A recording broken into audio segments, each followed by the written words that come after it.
On her way home, Ellen overhears her mother talking to her fiancé, is stunned. Her mother was talking. "Why do you keep listening to your mother?" Grace questioned. "Ellen, you're 36 years old, you're an independent woman. Your mom is your dependent, and you're still indulging her whims. The years are ticking away. Soon you'll be out of the running for a baby. You're almost 40. Ellen smiled sadly. She realized that Grace was right, that if she didn't have a baby now, she could say goodbye to that dream. She had never talked to her mother about having a baby, but in her heart she thought of a baby, her baby, her baby, so dear, smelling of milk and happiness. Try to find someone to have a baby with. Grace admonished her friend. There are only alcoholics, drug addicts, and men of non-traditional orientation around. You won't give birth to a child from the first man you meet, or you'll have a sick child or a child with a bad heredity, and you'll have to raise it yourself. So it should be taken seriously. And do you think that on me lame someone stole? Ellen doubted. Maybe just who? Drunk, and even then only for once. Drunk in conception, I'm afraid. What if there's something wrong with the baby? Then his life, as well as mine, will now go down the drain. That's not true. Grace objected. Ellen, you're beautiful. Yes, pretty, but beautiful. It's just that your mommy makes you self-conscious about yourself. You know how our political economy teacher was hitting on you in high school, and you turned him down. Grace, come on. I was only 18 and he was 36. He seemed like an old man to me. And now you're 36 and you're going to say you're old? Sometimes I'm ashamed of myself when I see how big kids my peers have. I don't have any. You're wrong. Then why'd you blow off Dan from our class? He was only 2 years older than you.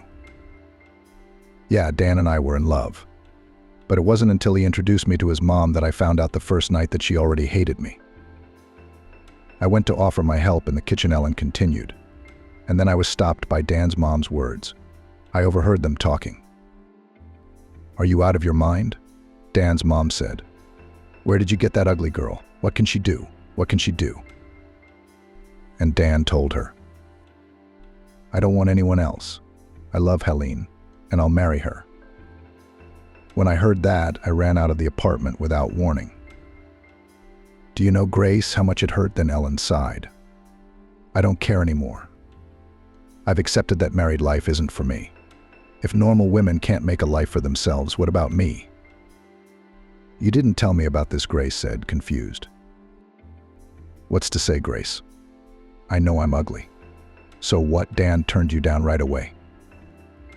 No, on the contrary, he urged me to marry him. But I hesitated. And my mom supported me in my doubts. She said to me, you're lame, Helene. It's not for me to remind you of that. Accept it. It's a great handicap. And no one needs you but me. Vaughn, even your father, as soon as he had a normal son by his mistress, he abandoned you and me. You want to be abandoned all the time? Then marry your Dan. And you don't want to be abandoned? Live with me, I'll never leave you, I won't betray you. You're a fool, Ellen. Grace concluded. Your mom was just afraid to be alone. If Dan had left you, you'd have a child. And maybe even more than one. Maybe he wouldn't have left you.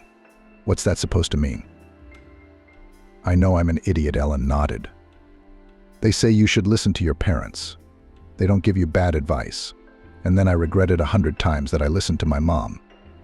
I don't know how she will react to the fact that I still want a child and will strive to get pregnant and give birth to a baby. Only if she's against it this time. I won't listen to her, Ellen said firmly. Are you out of your mind? Ellen's mother, Lexi, was outraged.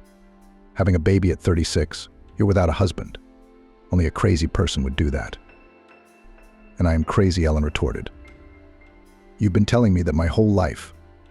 I'm not ugly, that's why I didn't get married. But I can have a child, which is what I'm going to do. You can't afford it, Lexi said. And then, even if you do, how are you going to work and raise a child? Are you relying on me? I'll tell you right now, you can't count on me. I've had enough of you. Calm down, Mom. I'm not counting on anyone, Ellen replied. Are you pregnant already? Lexi asked, looking at her daughter point blank. Not yet. but I'll do my best in that direction. And your moaning is not going to stop me," Ellen said firmly. "I've raised a good daughter who doesn't consider me," Lexi said hysterically. "Are you going to go to the bar to have a baby who needs a limp?" Ellen realized that her mother was on a rampage. And if she, Ellen, didn't leave the house for a while, her mother would drive herself to the emergency room with her tantrums. And Ellen didn't want that. She knew that then she would listen to her mother for 6 months, what a bad daughter she was, and that she almost brought her to a heart attack. As soon as the front door slammed, Lexi immediately came to her senses. Ellen was gone. There's no one to throw tantrums now. She had to think things through and stop her daughter's plans. After all, if the baby was born, Ellen would be on maternity leave, and almost all of her money would go toward it. Lexi knew it would take a lot of money to raise a child, and she wasn't used to denying herself anything. She was only 59 years old, and she wasn't about to turn into an old woman. Lexi's pension was small, but Ellen's paycheck was big. And Lexi's mother was happy to spend her daughter Ellen's money on herself, especially since her daughter didn't need much. Ellen knew that with her lame leg, no amount of dressing up would help her. Lexi, on the other hand, updated her closet every year and went to resorts twice a year. But if the baby came, Lexi would lose all of that. So she felt she had to stop her daughter and not support her delusion with a baby. "A baby will destroy my whole personal life," Lexi thought. "And I've already been deprived of it. I'm not going to let this baby come into the world, ruin my life." Going to Grace, Ellen's friend, was not something Lexi wanted to do. She tried to see Grace on neutral territory to avoid interfering with Grace's family life. Now it was evening, and Grace was with her family. Plus, Ellen wasn't going to be home tonight. She knew that if she came home, her mother would throw an all-night tantrum. Ellen decided to call her paternal brother Alex, who she had been friends with since childhood, something her mother hated. Lexi hated Alex with a fierce hatred, believing that he was the reason her father had left the family. At first, Ellen thought so too, but as she grew up, she began to realize that her father couldn't stand her mother's selfish nature, around which the whole world should revolve. "Hi, Alex. Are you alone tonight, or are you waiting for someone?" Ellen asked. Alex was 7 years younger than Ellen. He had his own choker, which he was paying off on the mortgage, but he wasn't married and was quite independent. "Hi, sis. Who should I wait for but you?" Alex answered. "Don't pretend. The girls must not leave the apartment. I've taken them all out so far," he laughed. "Come in. Old lady will have a chat and tea. Or maybe something stronger. I'd like to spend the night." "Will you take your sister in?" Ellen asked. "Where am I going to go? You can't choose your relatives," joked Alex. "Buy some bread on the way." "Good, I bought it. I'm waiting for you," Christian answered with a smile. "Are you and Lexi on the outs, as usual?" "Exactly," Ellen sighed. "But as you said yourself, you can't choose your relatives. She's a mother, after all. Except she doesn't like it when I get in the way of her plans. And I decided to do it my way and disobey her this time." "How dare you?" Christian said jokingly. "And what is this idea that has been born in your beautiful head?" Apparently it affects Lexi's personal interests, since her selfishness can't bear the change that has come over her cloudless life. "You want to tell me what this horror you and your mom are fighting about? Or is it a secret?" "It's no secret. I want to have a baby, and my mom didn't like it. And I know why. I'm not a girl anymore. I know what's going on." "That's news, sister," Christian smiled. "Is the baby already conceived?" "No," Helen answered sadly. "And this is probably the hardest part of my plan for the baby. I don't know how to attract men. I haven't been trained in this skill since I was a teenager. And from that age I was told that nobody needs me with my limp. I agree. I don't want a romantic relationship. But I just want to have a baby. Do you know how much I'd love him? With all my heart. I love him now. I don't know if I'm going to have my baby or not." "Don't worry, sister, you'll have your baby, because you'll be a good mother. It's all good. The only question is, who are you going to have a baby with? Help me with that, please." "You're really something, old woman." Christian laughed. "How can I help you? can I introduce you to some of my friends? Helene looked at her brother hopefully. Please. And what will you say to them? There's my sister. Help me conceive a child, Ellen begged her brother. You don't have to tell them anything. I'll try to have a relationship with one of them.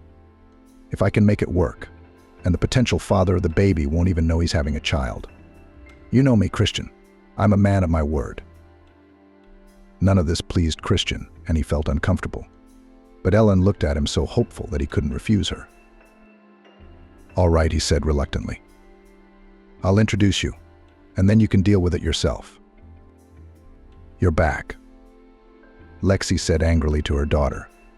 She doesn't sleep at home. She's on the prowl for a substitute father. I never thought I'd live to see such shame. Ellen remained silent. She wasn't going to keep talking to her mother. She knew if she answered, Lexi would make a scene that would ruin her mood for the day. And she still had to work today. Tomorrow was Saturday, 2 days off. And Ellen didn't know where to escape her mother's wrath for those days. Right now she wished she'd bought a mortgage and stayed living with Lexi, who was drinking her blood one drop at a time. Ellen couldn't imagine living with her mother in the same apartment when the baby came. At least at work, she was taking a break from her. And with the baby coming, close contact was unavoidable. Ellen hadn't left work yet when Christian called her. Hi. So, old lady, get your battle colors ready and come to my place tonight. The groomsmen will be there at 8 p.m., so I'm waiting. I don't want any groomsmen, Ellen said sadly. I only want a child. Well, that's for you to figure out among yourselves who needs who and for what. My business is the side. I only play the role of matchmaker. Ellen, I hope you're not going to break me up with my friends by trying to get help. I'm a delicate man, Ellen assured him. I'm not going to be pushy. If it works, it works. And if it doesn't, well, that's just the way it is. But we have to start somewhere. All right, I'll wait for you, Christian nodded. Ellen decided not to go home. She decided to come to her brother's house a little early, sit down at the table and not get up until she left, so that the guys would not immediately see her peculiarity and would not be repulsed by her straightforwardness. Ellen knew she was an interesting conversationalist and decided to use that very trump card first. In her position, one must proceed with caution. She knew that even without makeup she was pretty and even looked younger without makeup. So she only brushed her long red hair and applied gloss to her lips, which she did in vain. After all, while she was getting there, she bit off all the gloss from excitement. Here, let's set the table real quick, Ellen set a bag of food in the kitchen. Wow, what delicious things. Christian admired, pulling out the gastronomic delights. Under these conditions, I'm ready to bring you a beau every day. Every day won't work, Helene said seriously. If it doesn't work out today, I'll close this door and think about how to realize my dream. I hope they don't know I'm limping. No, they don't. Come on, I'm kidding. You know I'm always here for you, sis. Before he could say anything, the doorbell rang. Christian ran to open it, and Ellen remained seated at the table, hiding her foot under the table. Two of Christian's friends, one of whom introduced himself as Emmett and the other as Carl, walked into the kitchen where Helene, blushing with excitement, was sitting. Ellen, smiling, introduced herself. Ellen, the sister of that wonderful talker. And immediately, to dot all the I's, she added, Why didn't you introduce us to your sister before? Emmett said, smiling broadly. You are selfish and greedy. You were afraid that they would steal Ellen from you. Everyone laughed at Emmett's jokes and supported the feast with noise and friendship. Emmett was more active towards Helen than Carl, but the pressure and youth of these boys scared her away. She looked at them and saw them as her brother Christian, and she did not see them as the father of her child. Ellen realized that she couldn't get into bed with any of them and take advantage of their youth. Now she decided for herself that the one who would give her a child must be at least the same age as her. And these are boys compared to her, one of whom she might have seduced but would not dare. All right, guys. It was nice to meet your friends, but I have to go, Ellen said. Christian, can you order me a cab? Carl started to persuade Helene to stay and stay longer. He even volunteered to walk her home afterwards. But she flatly refused, which surprised Christian when she got up from the table and walked limping toward the front door. Blood rushed to Emmett's face. He stood before her red as a cancer and blinked confusedly, then pulled himself together and said, "I'll walk you to the cab." Ellen appreciated his gallantry. She saw in Emmett's and Carl's eyes pity for her. But she didn't want pity. She wanted the child. "No," Helene answered him. "Christian will take me. Forgive me for this adventure," Helene said sadly as they rode down the elevator. "Good friends you have. I never doubted you had such friends. You're the best brother I've ever had." "My birthday is in 2 months," Christian joked as usual, seeing that Helene was upset. "It's a little early for you to be singing dithyrambs to me," Helene Christian said. He hugged Helene and added, "Everything will be all right, sister. When I say that, it comes true. Do you believe me?" "I believe you," said Helene as she got into the cab. "I believe you the most. You're my favorite person. Thank you for being here." "That's a cool sister you have," Christian Emmett said when he returned to his friends. "What happened to her leg?" The last thing Christian wanted to talk about was Helene. "An injury," he answered briefly. "She's beautiful, but her eyes are very sad," Carl remarked. "I feel sorry for her." Christian didn't answer anything, and the friends realized that he didn't want to pursue the subject. "So how many rejections did you get today?" Lexi greeted her daughter with such hurtful words. Ellen regretted 100 times that she had prematurely initiated her mother into her plans. She didn't realize how many nerves she'd wind up on her mother's angry tongue. She knew her mother had never spared her. But that she could speak such derogatory words, Ellen didn't expect that. "Ma, have you decided to wear me out with your insults?" She couldn't stand it. "Foolish, my poor daughter. I'm trying to set you on the right path," Lexi said more gently. Ellen had a paycheck next week and Lexi had her own plans for that money. She understood that her daughter might get angry and her plans would be ruined. "Ellen, let's be reasonable. Why do you want to have a baby? We have a good life together. A child is a heavy burden to carry for the rest of your life. That's how I carry my burden, and I don't want you to suffer the same fate." "That's funny," Ellen laughed. "Mom, who doesn't know you in our life? I can't believe you've been busting your ass for me. I know what you care about. My money, which you spend most of the time on yourself. And when the baby comes, you'll have no access to my money," Ellen said. "So you're thinking about me?" "I don't. I know you, Mom. You've lived and lived all your life for yourself. And I'm your bank that you use. It's a good thing I was smart enough to stay in touch with Christian. Otherwise, I'd have no one to lay my head on. We're strangers, Mom. How painful it is to realize that. So you refuse to help your sick mother financially. And this is thanks to me for not putting you in boarding school. I wish you had put me in boarding school. Then I wouldn't owe you the debt you keep reminding me of. Don't be sarcastic, I'm asking you straight out. Are you refusing financial support? Mom, live on your pension like any other retiree. And if you need medicine, I'll buy it for you. If I can't live on my pension, I'll file for alimony. Lexi smiled wickedly. How about that? Suing your own mother? Do whatever you want. Ellen said tiredly, "Just don't count on my money anymore. I'll need it when the baby comes and I may have to move out." "You fool." Lexi said something mean to Ellen. "Who needs you limp? What normal man would go to bed with you?" Ellen went into the bathroom, closed the door behind her, and turned on the water so the noise would drown out her mother's words, and she couldn't hear the curses she was sending her. Leaning over the sink, Ellen stared at her reflection. A tired woman, bruises under her eyes, the corners of her lips drooping, a haggard look in her eyes. "Hello, Scarecrow," she said to herself, "and the mother is not so wrong. Who needs a lame, damaged old maid?" There was an unusual silence in the apartment, and it strained no less, perhaps even more than the scandals with her mother.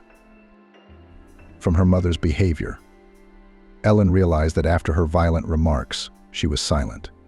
At Ellen's appeals, Lexi kept silent, pressed her lips together and looked away, making it clear that she was ignoring her daughter. How long this would continue was unknown. Ellen was nervous, and she no longer had any energy or thoughts about how she would meet the potential father of the child. Maybe that's what the mother was counting on, she thought. Couldn't break me with words, so she found a more effective way. Yes, with this mood, it's not just thinking about a child you don't want to live. No, contact with the mother must be limited. We have to rent a place and leave her. Otherwise, she will bring me and herself to the unknown, decided Ellen. She was interrupted from her thoughts about renting an apartment by a phone call. "Hi, why haven't you called?" Grace's friend asked. "Hello, Grace. I've been fighting with my mom and I haven't had time to call. I didn't want to ruin your mood with my problems. That's my life right now. I could hang myself. My mom's been doing so much, I've decided to get my own place. I can't take it anymore." "You should have gotten away from her a long time ago," Grace said.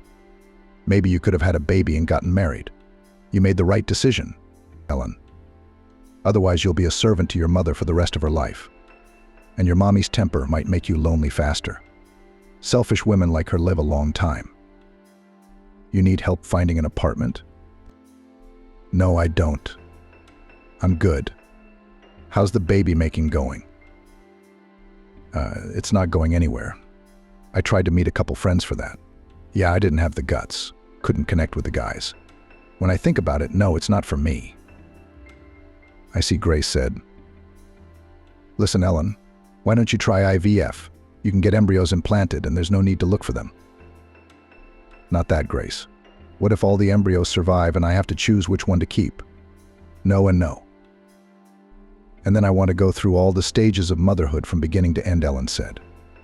"I want to see the eyes of the father of my child." "Why do you want to see his eyes?" Grace was surprised. "As far as I know, the baby needs another organ to conceive." "Maybe you won't understand me, but in his eyes I want to see what kind of man he is. The father of my child should at least be kind." "Ellen, you'll never get pregnant for the rest of your life. And then why do you need his kindness if you're going to raise a child without his input?" "Then I can't explain." "I can't yet," Ellen answered. "Not until I take the job, I suppose." "You're not pregnant?" Grace asked. "I have a plan. My doggie's birthday is next Thursday, but the party's on Saturday. So I'll tell Timmy to invite a couple or 3 kind-eyed men, preferably single, so that you won't be bored and lonely. How does that sound?" "That's a great idea. Why single men?" "I don't think that's really relevant here. You're not going to get married, and you're not going to hold men responsible. Not married ones, or married ones might scratch your eyes out and you wouldn't be able to see the goodness in the eyes of the one you choose," Grace laughed. "I guess you're right, friend." Ellen laughed. "That's why I love you. Grace, you can get a man out of any situation. At least I can laugh with you, because I've forgotten how to do it with my mother." "Okay, no need to thank me," Grace said. "I'm thinking we should make up a cover story. In case they ask why you're limping, there's got to be a mystery to your limp. You know how men love a mystery in a woman." "No, I don't. I wasn't a mystery woman," Ellen replied. "Let's stick to one legend, so we don't get confused. Well, let's say you were traveling with your fiancé in your car before the wedding, and some drunk made a collision of his Jeep with your car," suggested Grace.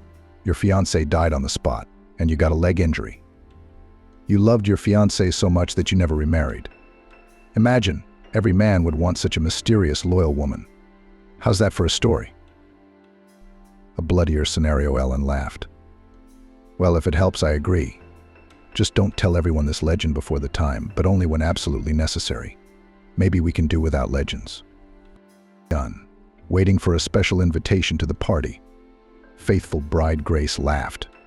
"Bye, see you soon." Ellen was preparing thoroughly for Timmy's celebration. If she missed this chance, there would be no others. She bought a fancy new dress and shoes, even though she was going to hide her feet under the table. She made an appointment at the salon for a haircut and manicure. And all that preparation didn't escape Lexi's scrutinizing gaze.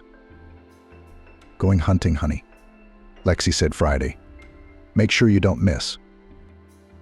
She didn't recognize her daughter Ellen had never been so meticulous about her appearance. And that was a bad sign for Lexi. Ellen remained silent at her mother's words. Then, To keep Lexi's mind occupied, she said.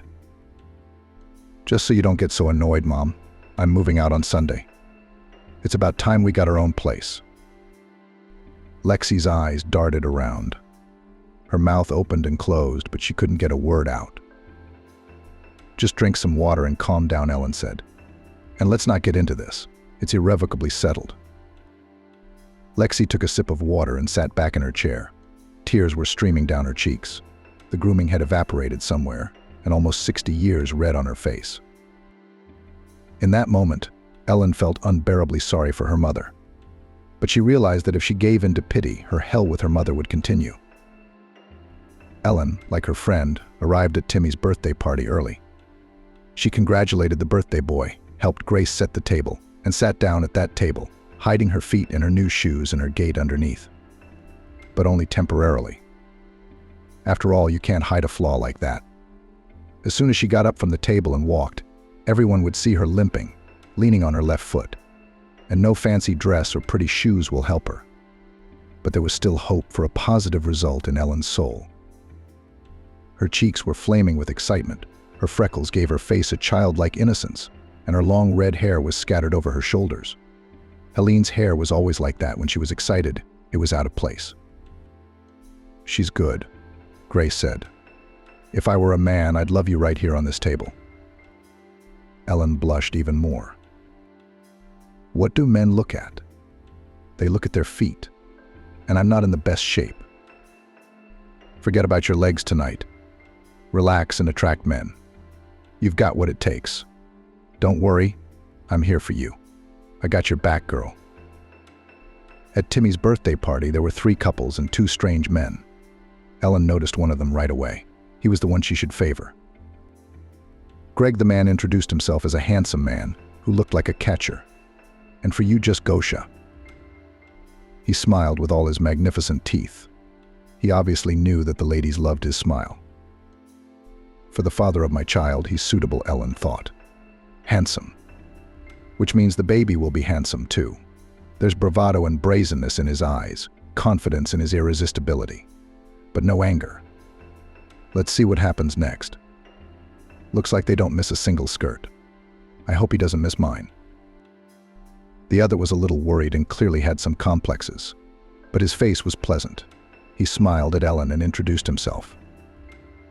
Vincent. Vincent wanted to say something else, but Greg beat him to it.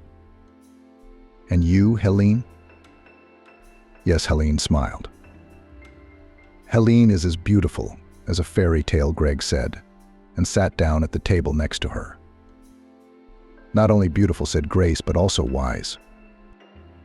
Ellen didn't like this presentation because everyone at the table was staring at her, and she was even more embarrassed and nervous. But then the toast to the birthday boy's health began, and Ellen slowly began to calm down. Greg was wooing her, talking and talking, clearly flirting with Ellen. He had her on the hook, and Ellen thought, just so long as he didn't snap. She flirted with Greg as best she could, and on Grace's recommendation, when she approached him, she tried to touch his hand. Across from Ellen and Greg sat Vincent. He glanced furtively at her and blushed, whether from the liquor he'd drunk or for some other reason. Vincent didn't speak to Helen the Beautiful. Greg didn't give him a chance. But when the dance began, Vincent jumped up and held out his hand to Helen. May I invite you? No. No, Helene replied fearfully. I don't dance. Vincent remained standing in front of her with his hand outstretched. Helene was embarrassed that she had partially confessed her flaw. I'm sorry, Vincent, my leg hurts, so I'm not dancing. It was only now that she saw the man's eyes. They were full of hope that had turned to despair. He said confusedly, It's you, Helen. I apologize. I had the audacity to hope to dance with you. He sat down at the table, poured himself a full shot of vodka, and made a toast to the birthday boy. To you, Timmy, to be loved, and that it be mutual. Otherwise, it's all for nothing. Everyone supported Vincent, applauded his toast, and continued the party. Vincent got up from the table and never returned to it. He must have gone English, Ellen thought. Somehow she felt guilty that he had left. Well then, that's it. There's no one to choose from now. Greg is the only one. And he's persistent in his courtship and has already volunteered to walk Ellen out. And that's what she wants. Today he'll see her off, and tomorrow she'll move into a rented apartment, and under the pretext of helping her, she'll invite him to visit. And then she won't have to think about it. Greg had already made up his mind for her. All evening Ellen did not leave the table. She wanted to go to the toilet, but she was patient, afraid to scare Greg. But she had to get up, and she remembered that she had told Vincent that her leg hurt, and now she could limp under that pretext. "Sprained my leg," Helen said, as if to justify herself to Greg as they got out to get into a cab. "A sprain. Now I'm a limp leg." She laughed, and Greg laughed too, and then he picked Ellen up in his arms and kissed her on the lips and said, "What am I to do? Carry you in my arms, my Ellen the beautiful." It took Lexi a long time to fall asleep. Such attention to her appearance Ellen had never paid before. She must have had a man on her horizon and decided to have a baby. Lexi can't resist her daughter's desire to have a baby. If her daughter moves out on her, it's over. Ellen will be out of her control forever, and the money will be gone too.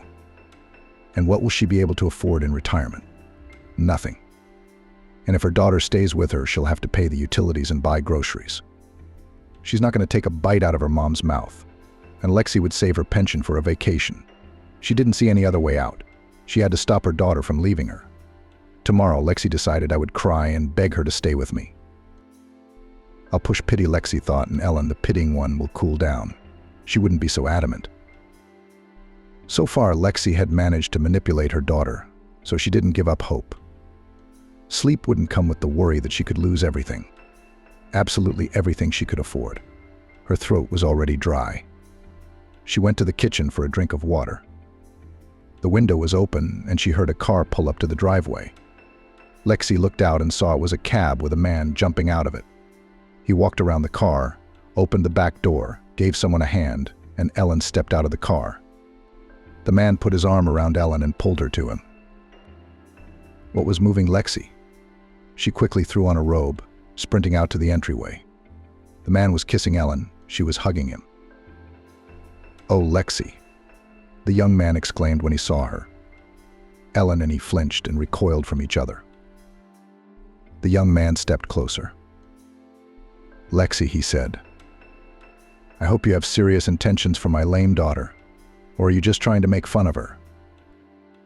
Ellen's face flashed as if she'd been doused with boiling water. Greg didn't know what to say. "I don't know what your intentions are," Lexi continued. "Ellen's intentions are that she doesn't care who she has a baby with. She doesn't know what she's doing. Age, you know, is driving her. She decided to have it for herself. But it is not certain that in the future she will not hold you responsible, if you, of course, fall for her tricks." Ellen was ready to fall to the ground at her mother's words. She, presented with humiliation, said nothing and went to the front door of the driveway. Her mother stayed with Greg and said something to him, but Ellen couldn't hear anything and didn't want to. Such shame she had never felt before. Run, the thought pounded in her head. Run wherever I am, or she will drive me to I don't know what. While Ellen was getting dressed, Lexi came back from the street. "How could you embarrass me like that?" Ellen asked quietly, almost in a whisper.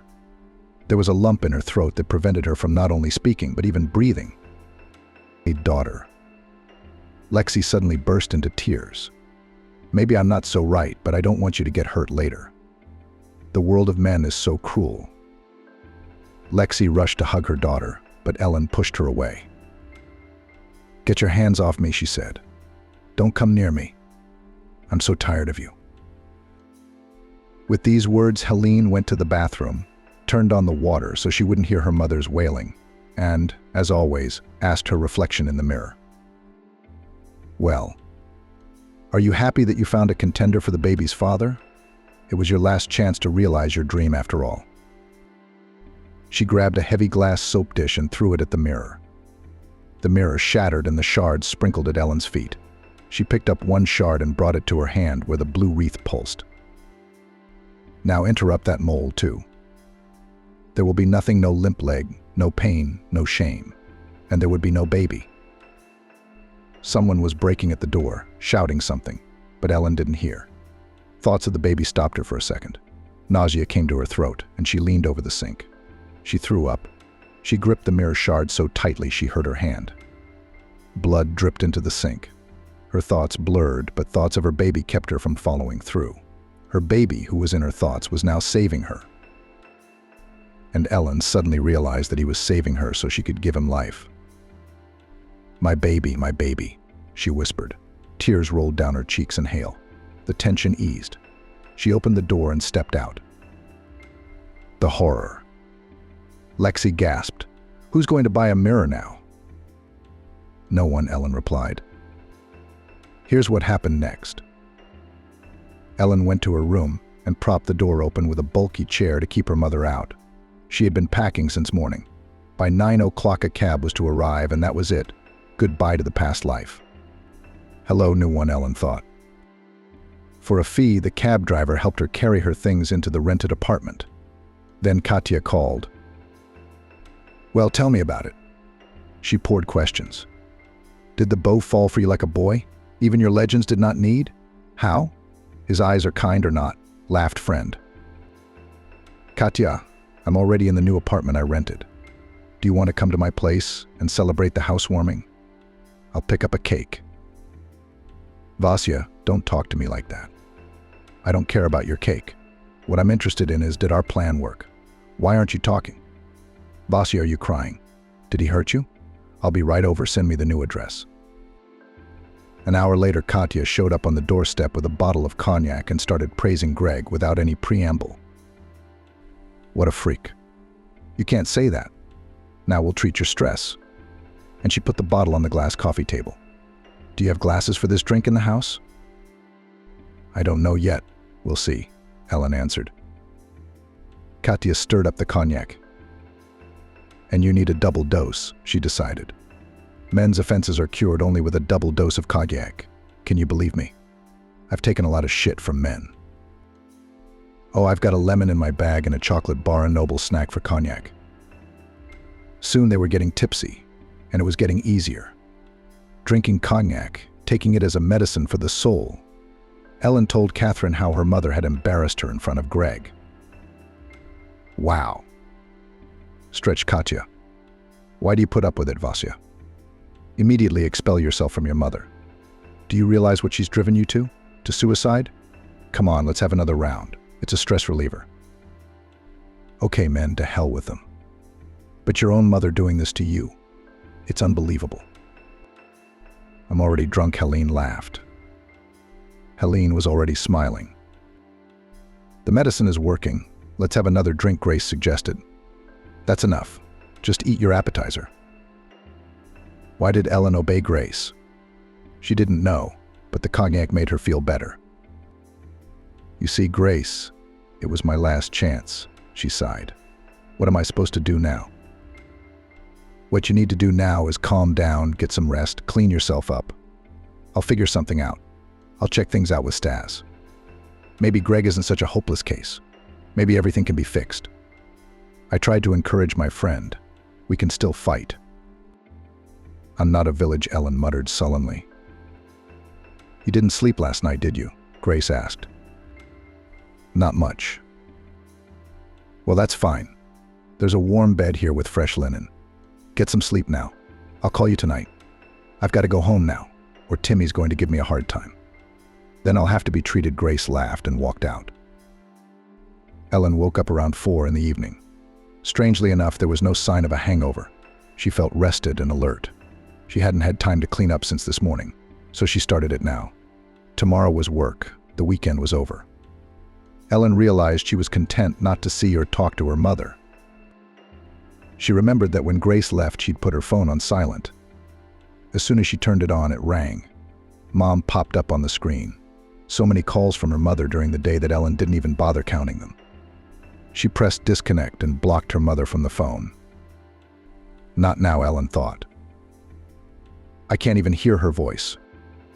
Late that night, Grace called. How are you doing? Are you back to normal? Did you get a nice apartment? Is it cozy? I'm here, Ellen said. I'm all cleaned up. I'm just sitting here enjoying the solitude. I've blocked my mom and somehow I don't feel guilty. Good for you.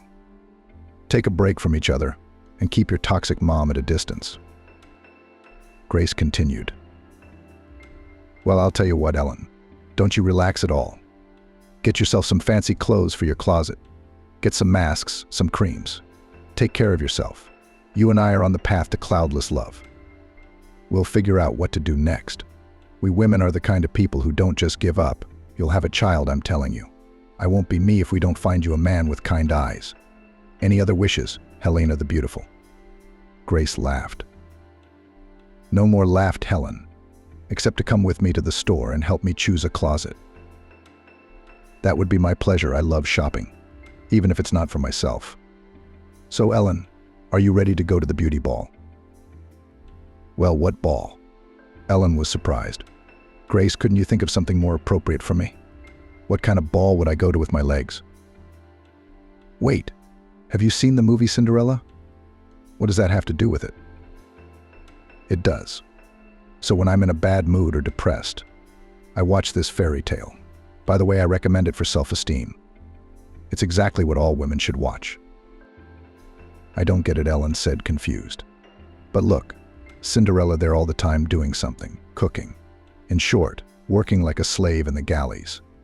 And her stepmother gives her so many tasks that she can't even go and look at the ball of her dreams from afar. What does her godmother tell her? Grace asked. What does she say? Well, she says it's very hurtful not to go to the prom, especially when you deserve it. And I realize I'm the Cinderella who works hard for her family. And it's bad for me not to go to the ball because I deserve it. And I'm going to the ball. I've never noticed that about you, Ellen said doubtfully. Grace continued. Do you go to discos? No, my children already go to discos. And my ball is shopping or beauty salon. Those are my balls. That's where I feel like a princess, not a dirty Cinderella. Long story short, I'll meet you at 6 p.m. outside the Marion Mall. We're going to make a princess out of you. You ready? I'm ready, replied Ellen. Ellen and Grace walked around the mall from one store to another, and as they shopped, their mood improved. Satisfied with their purchases, they went to a cafe in the same center for coffee and sweets. I didn't want to upset you right away, and I'm not going to tell you exactly what Timmy and Greg said, Grace began, sipping her coffee. It's not going to work. It's a hopeless case. Your mother's done her best. Ellen, don't be discouraged. If it's a holiday on your street, it'll be a holiday on your street. I'm not despairing, Helen said. Even if Greg wanted to meet me, I do not know how I would look in his eyes. So Grace, relax. Relax. We're at a ball. The next night after going to the mall, Grace called. Here's the thing, Ellen. She began excitedly. She could hear that she was excited and eager to share the news. Hello to you too. Hello, Helene replied calmly. Oh, hello. There's such news. Grace continued. Tell me at once, are you standing or sitting? And without waiting for an answer, she began her fiery speech. If you're standing, you better sit down or you're gonna fall, girl. What else is there? Helene couldn't take it anymore. Speak already. Stop pouring water. You know who came to see me at work today? Grace, just tell me. What am I supposed to do with this riddle?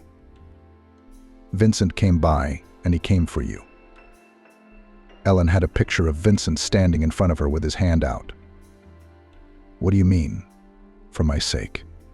She asked, perplexed. That's what it might look like after editing. And the fact that he asked for your phone number means you shouldn't ignore strange calls, Grace continued. I don't know if he'll have the guts to call you tonight. He seems confused, probably shy or insecure.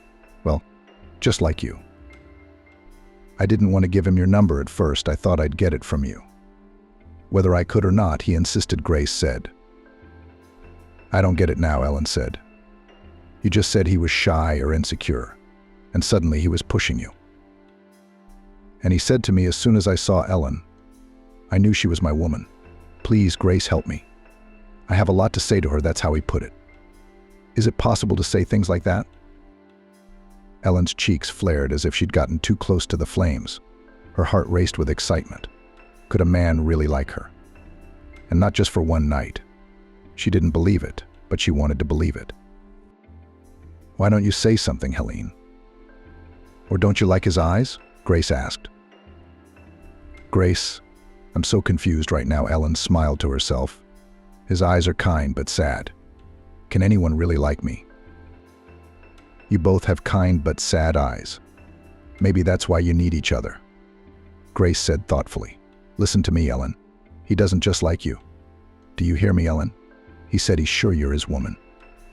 And that's a lot more than just liking you. Are you happy?" "I don't know yet," Helene answered. "Don't scare this male away. At least use him as a donor." "Does he know I have a limp?" Helene suddenly realized. "I'm sorry, friend, but I told him our legend, and I think he liked it. And he's not going to give up on you. On the contrary, he's even more interested in you. Ellen, I'll tell you something else. He knows what your mom told Greg. And you know what he said? That he's willing to grant you your wish, and he wants to take responsibility because he wants a baby too. This is what it might look like when it's edited." "That's awful," Ellen said. "How embarrassing." "It's nothing to be ashamed of," said Grace confidently. "He is ready to love you with all your faults and peculiarities." "Love is out of the question now," said Ellen. "How stupid you are, Helen. And I read you the wisdom. And this is the real love, without any conventions. When you're loved not for something, but against all odds. Of course, such love is rare, but I think you deserve it." "That's it. No more arguments. Wait for the call," Grace said firmly. That's Grace. Neither hello nor goodbye, Ellen thought. But I'm so grateful to fate for my only friend. They'd been friends since they were students. Ellen, with her complexes, somehow fenced off friendships with her classmates, but Grace, with her assertiveness, was impossible to fence off. And Ellen was grateful for that. Vincent didn't call that day or the next. Helene had thought he'd analyzed everything after his conversation with Grace and decided not to contact her. But she was wrong. He did call. "Ellen, hello. It's Vincent. You probably don't remember me, do you?" "Hello, Vincent. I remember you. I'm sorry I didn't get to dance with you. I have a leg." "Don't make excuses, I know. It doesn't matter. I want to see you and have a lot to say to you. That's what matters. Do you want to come to my place?" Ellen has the courage to offer. "And we'll talk about whatever you want to talk about." "And I wanted to ask you out." "I'm tired," Helene admitted. She didn't want to beat around the bush. She wanted a baby. And then it's up to her. "I'm tired too. A lot of work. So I'm coming to you," Vincent decided. "Sure. I'll drop you the address," Helen agreed. "Are the flowers for me?" she asked hesitantly, clutching a bouquet of fragrant white peonies to her chest. "I'll give them to you often," Vincent promised. "This is what it might look like after editing." "If you let me, I will. Come in. Vincent, do you want tea?" "I will. I have a lot to tell you, Ellen." "I've been thinking for a long time, so don't interrupt me," Vincent asked. "All right, if you say so," Helene agreed. "I know you want a baby, and I want it just as much as you do, so I'm ready." "Oh, that's not what I'm saying. Anyway, I want us to be together. And the baby is secondary." "No, of course. And the baby is secondary." "Well, I'm confused now," Vincent said, blushing. "Anyway, as soon as I saw you, I knew I wanted to live with you and grow old with you." "Is that a declaration of love? Or a marriage proposal?" "Really?" Ellen asked. "It's both an explanation and a proposal," Vincent replied. "But we don't really know each other," said Helene. "We have our whole lives ahead of us. We'll find out. It was only when I saw you that I thought I had known you for a long time." "Let's not be in a hurry," Ellen asked. "I mean with marriage." "And the baby?" Vincent asked. "With the baby, we have to hurry," Helene said in a businesslike manner. She came very close to Vincent and looked into his eyes and remarked, "Good eyes." She wished her child had such eyes. Vincent put his arms around her and whispered softly in her ear so that no one would hear. My Helen the beautiful. And then the love of two adults turned into a passion that consumed both Helen and Vincent and carried their bodies into the world where the sacrament of the child's conception begins. Vincent. Vincent. Helene shouted to her husband, who was standing under the windows of the hospital. Look, it's our son. Tears of happiness and love for the baby and her husband flowed down her cheeks. Vincent, he has eyes like yours. Can you hear me? And his hair is red like mine. I can hear you, Vincent smiled. I'll hear you always and everywhere. My Helen the beautiful. Grace heard a familiar voice behind her. Grace. It's so good to see you. Lexi rushed over to Grace with a hug and even wept. Something Ellen's mom had never been sentimental about, and she'd always looked down on Grace. And now this. Wondrous are thy works, O Lord. Grace thought about the change in Lexi. I can't believe I had to go to this meeting, she lamented. Hello, Lexi. How did you end up in this neighborhood? Grace didn't know what to talk to Lexi about and realized the stupidity of the question. It was Pete's birthday. I decided to come to this mall and buy him a present. There are so many different departments, I'll find something interesting, Lexi replied. Pete. What's this new character I'm hearing about for the first time? Grace thought, but didn't dare ask. She wanted to get away from Lexi as soon as possible, knowing that she would start pestering her with questions about Ellen. Grace, I'm inviting you to the cafe here on the first floor. I'm so happy to see you. I just want to sit with you and drink coffee and talk about this and that. Lexi persisted. That's exactly what Grace didn't want. But I'm in a hurry. I just ran in here for a minute. And my son, remember, he picked out his sneakers, put them aside. So I came by to buy them back. I won't keep you long. Grace began to justify herself. Don't you have 20 or 30 minutes for your friend's mom? Lexi asked in a very pathetic tone. Okay, half an hour, I guess. Grace gave in. They drank coffee and cakes, and Grace looked at Lexi and thought, yeah, it's a little less glamorous. Ellen's lack of money has taken a toll on her mom's looks. How is Ellen doing? Lexi finally asked, staring at Grace. She's doing well, she said shortly. It's a dream come true, Lexi said cryptically.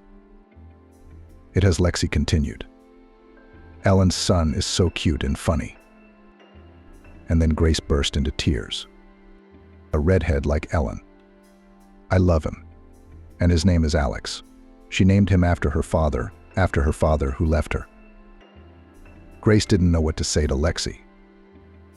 She's been living in apartments with the baby, Lexi continued. It's like I'm her enemy and she doesn't have a home. No, not us. She got married and her husband has a 2-bedroom apartment. Lexi went completely numb from the shock. She leaned over to her cup of coffee and drank it in one fell swoop like water. It was obvious from everything that Grace had shocked her with this news. Divorced and delinquent on child support. Ellen's hubby. Lexi asked angrily. He's probably sucking on her like a leech and sucking money out of her. There's plenty of men like that around. Yeah, you were a leech, Grace thought. There's a lot of them out there. He's divorced, but he's not in arrears. And he's got a good paying job. Ellen's a rock. Grace smiled.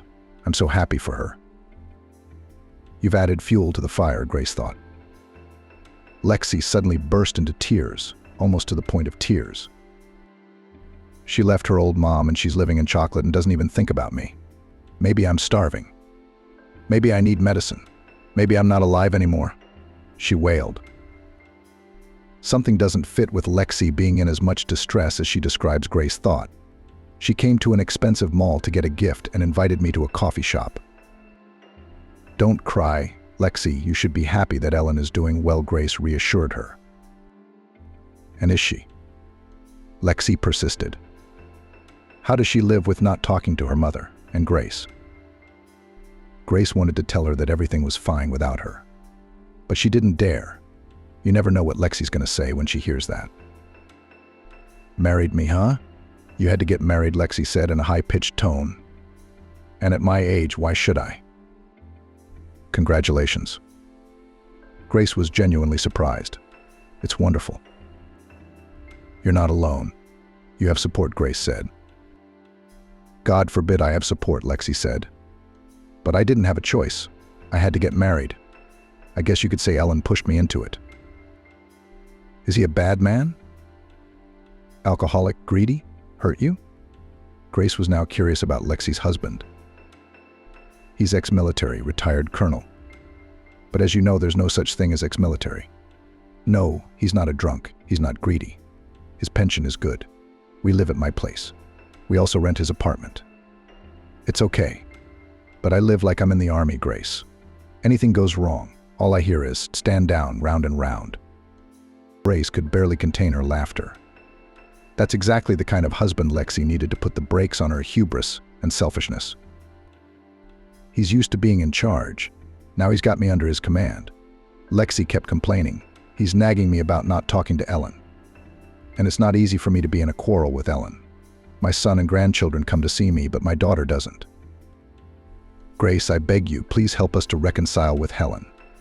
Then at least Vincent won't nag me about it, Lexi asked. Nothing has changed, Grace thought.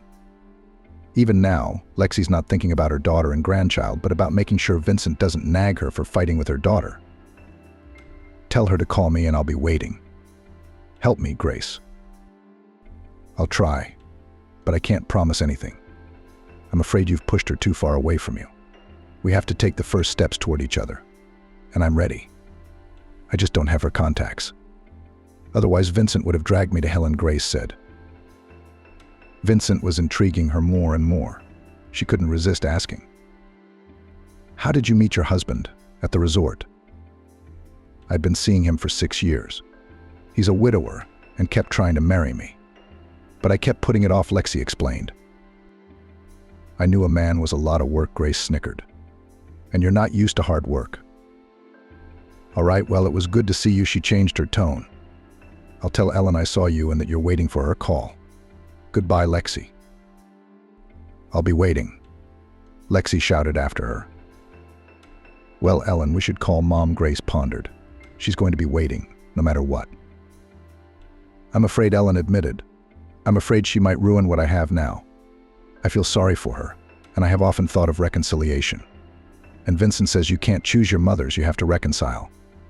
But every time I think of what she's done to me, I don't want to take that step. Don't be afraid, Helene, Vincent said. She won't destroy what we have between us. But you'll feel better if you make peace with your mother. At peace? Helene asked doubtfully. By all means. A bad peace is better than a good quarrel. And then there's Commander-in-Chief Pete. I don't know what his middle name is, but he keeps Lexi's battles going, Grace laughed. Hello, Mom. Ellen called Lexi. Daughter, it's so good to hear from you, came Lexi's voice. Pete sat next to her and nodded his head in satisfaction. Lexi looked at her husband with a sidelong glance. She wanted so badly to express her grievances, but with Pete around, the chances were nil. Daughter, I'm so excited to see you, to meet your husband, to hold Alex in my arms. If you knew how much I miss you. You know I got married too, right? You should meet Pete. He's a wonderful man. No more eulogies, Pete said loudly. Ellen heard his commanding voice and smiled. Finally, someone can control Mom's temper. Daughter, Pete and I are expecting you on Sunday. Will you come? Lexi asked. No more questions. Pete's voice came again. Yes, I'll talk to Vincent, Ellen answered. Hello, Ellen. I'm Pete, a retired colonel and Lexi's husband. Lexi and I are expecting on Sunday. No refusal is accepted, Pete Kondratievich said confidently. Okay, Vincent? We'll come. We'll definitely come, Vincent smiled, seeing how Pete had the situation under control. We'll be waiting. Goodbye. Pete said goodbye and handed the phone to Lexi. I'm so glad, my daughter. Tears of joy rolled down Lexi's cheeks. See you later. She pressed disconnect. No more tears, Pete said, smiling. They ruin a girl's beauty. He hugged Lexi convincingly. She rested her head on his shoulder, and in that moment was grateful for her husband's support. "We need to get groceries for the table," Lexi said, coming to her senses. "We'll go tomorrow. We'll get everything," Pete nodded. "Are you okay? I see your face is red. Let's take your blood pressure, or we won't have guests coming to our house but to your hospital." Pete kept a close eye on his wife's condition, concerned for her health. His determination and concern helped Lexi keep the situation under control. Late for work, Jessica saw her husband, who should be home, deciding to follow him. Jessica walked down the city streets, keeping her eyes on the backs of passers-by. For the first time in her life, she, an adult family woman, was following a man, and that person was her husband, Alex. Was Camila right? A colleague from work, who lived not far from this place, said she'd seen Alex a couple of times in a restaurant with a girl. A beautiful blonde, long-legged, stylish couple were discussing something animatedly. Occasionally, the lady stroked Alex's shoulder encouragingly. "You're wrong," Jessica said confidently. "Alex and I have always had a trusting, close relationship. We share our joys and worries with each other, tell each other how the day went." No, of course, Camila's wrong. She's only seen the man a couple of times in her life, so she's confused him with someone else. Camila was generally skeptical about Jessica's marriage. The woman's acquaintance with Alex had taken place practically in front of her eyes, and she had then confidently declared that the relationship had no prospects. "Oh, mate, if I were you, I wouldn't get enchanted before the time, so as not to be disappointed later," Camila said. "We've been there, we know. Everything hurts afterwards." Jessica realized that there was some truth in her colleague's words. But next to Alex, she felt so loved, so protected. He looked at her with love and tenderness, protected her, tried to please her. It could not be a deception. "It's not the experience," Camila said in response to Jessica's objections. "Right now, he really feels that you are the woman of his life, hormones, confetti, bouqueting, period, all that. But as time passes, he'll take a sober look at the situation and realize everything." Jessica realized that maybe her friend was right. After all, Alex was so perfect, so handsome. His turquoise eyes and tanned face, the dimples on his cheeks when he smiled. Jessica was ready to admire his smile endlessly. She had never felt this way about anyone before. Alex, a lead engineer at a major oil company. He supervises almost 100 people. Alex is a smart, driven, grasping man. He had a prestigious university in the capital. He was offered to stay in Washington, but he did not want to leave his hometown. His elderly parents lived here. Alex was a late and only child. He couldn't leave his mom and dad. Having returned, he never once regretted it, in his own words. Alex's parents were wealthy people. His father, in the past a large by the standards of the city entrepreneur, the owner of a dairy plant, which brought large profits. Previously, he was allegedly engaged in the restaurant business in Washington, but after the birth of his son changed the occupation. The family moved from the capital to a quiet provincial town with developed infrastructure and good ecology. "I always thought it was better to raise children in small towns," Kimberly, Alex's mother, said of the move many years ago. Contrary to silly stereotypes, Jessica has an ideal relationship with her in-laws. In a way, they replaced her parents, although they were more like grandparents in age. Jessica vaguely remembered her mom and dad. They died when she was 5 years old, going for mushrooms in the forest, and did not return. The girl was taken in by her grandmother, her mom's mom, who gave her everything she could. Jessica adored her grandmother, but at the age of 20 she was left all alone. Her last relative was gone. She wanted the love and support of a close person by her side. Probably that's why she got in touch with Bernard, who at first seemed to be perfect. When the tragedy occurred, Jessica was in her 3rd year of study at the University of Economics. She got into university thanks to her grandmother. From childhood, she encouraged her granddaughter to study and strive for a better life. Their small family, in Bridget's opinion, was not poor. At least they certainly did not starve. But the grandmother always lamented that she could not take her granddaughter to show her big cities and other countries. The girl did not understand these worries. Bridget was quite satisfied with her life. "I traveled the world thanks to my work," she said. She had been a train conductor all her life and had visited many interesting places. Grandma loved to reminisce about those happy times, and her granddaughter simply adored her stories. Well, what are your years? Everything will still be. Bridget wondered. What's so interesting about traveling? Yes, Grandma's stories are fascinating, but why be upset that there's no money for traveling now? You can watch all that stuff on TV. Then, when Alex showed Jessica the world, she realized what Grandma meant. It was a pity that she couldn't share her impressions with her family. Alex is the best gift that fate has given Jessica. He literally changed the life and outlook of a woman. Next to her spouse, she always felt peaceful. They have been together for so many years, and nothing has changed all the same tenderness, admiration. Both have become each other quite dear. The household has not bogged them down, as many warned. Alex still looks at his wife with love, still tries to surprise and delight her. The prophecies of acquaintances about the futility of this relationship did not come true, including the predictions of Camilla. Or did they? Could this be the moment Jessica recognizes her husband from a different perspective? Why is he out on the street at this hour? Alex should be at home looking after their sick son. What's he doing here? Probably rushing to meet that blonde hottie of his Camilla told me about. Now Bridget was going to find out. Her heart pounded, starting to give her a headache. Jessica was used to trusting her husband with everything, and now, following him through the streets of the city, she felt a mixture of the most contradictory feelings: anxiety, excitement, shame, guilt all at once. Jessica didn't understand what her husband Alex was doing in the city center right now, but she knew one thing: he should be at home at this moment looking after little Carl. One of the twins was sick and didn't go to daycare today. Jessica couldn't take a sick day. She was busy at work, with reports and an inspection. But Alex could work remotely from home today, which in fact the man was supposed to do now, to work and look after his son at the same time. But for some reason he is here, hurrying down the wide street somewhere, and Jessica follows him to uncover his secret at last. If it was something work-related, Alex would definitely call me, warn me, and tell me, she pondered. Who did he leave Carl for? The baby is only 3. He can't be home alone yet. Besides, he's had a high fever since this morning. No, Alex is a sensitive and caring father.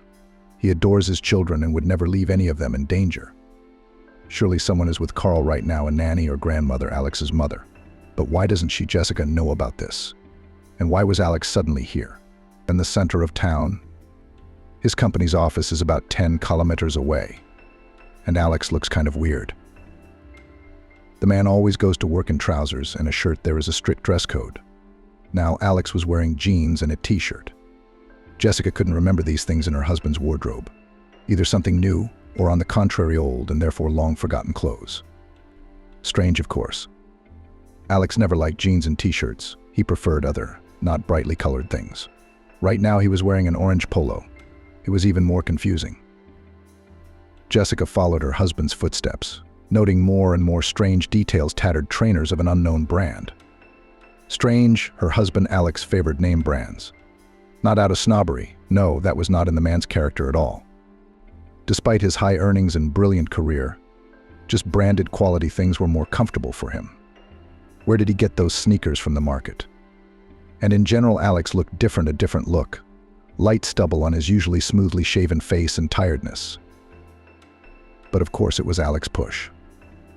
Jessica would have recognized her husband in any image: the easy gait, the beautiful swarthy skin tone, the bright turquoise eyes that had once turned her head. She still admired them often.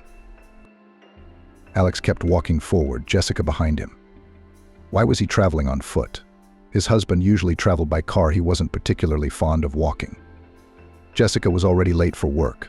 She'd left the office at lunchtime to get something to eat. Suddenly noticed her husband and, of course, hurried after him. It's no big deal, she thought. I've warned Camilla. I'll think of something to say to my superiors. It's not the first time friends help each other out.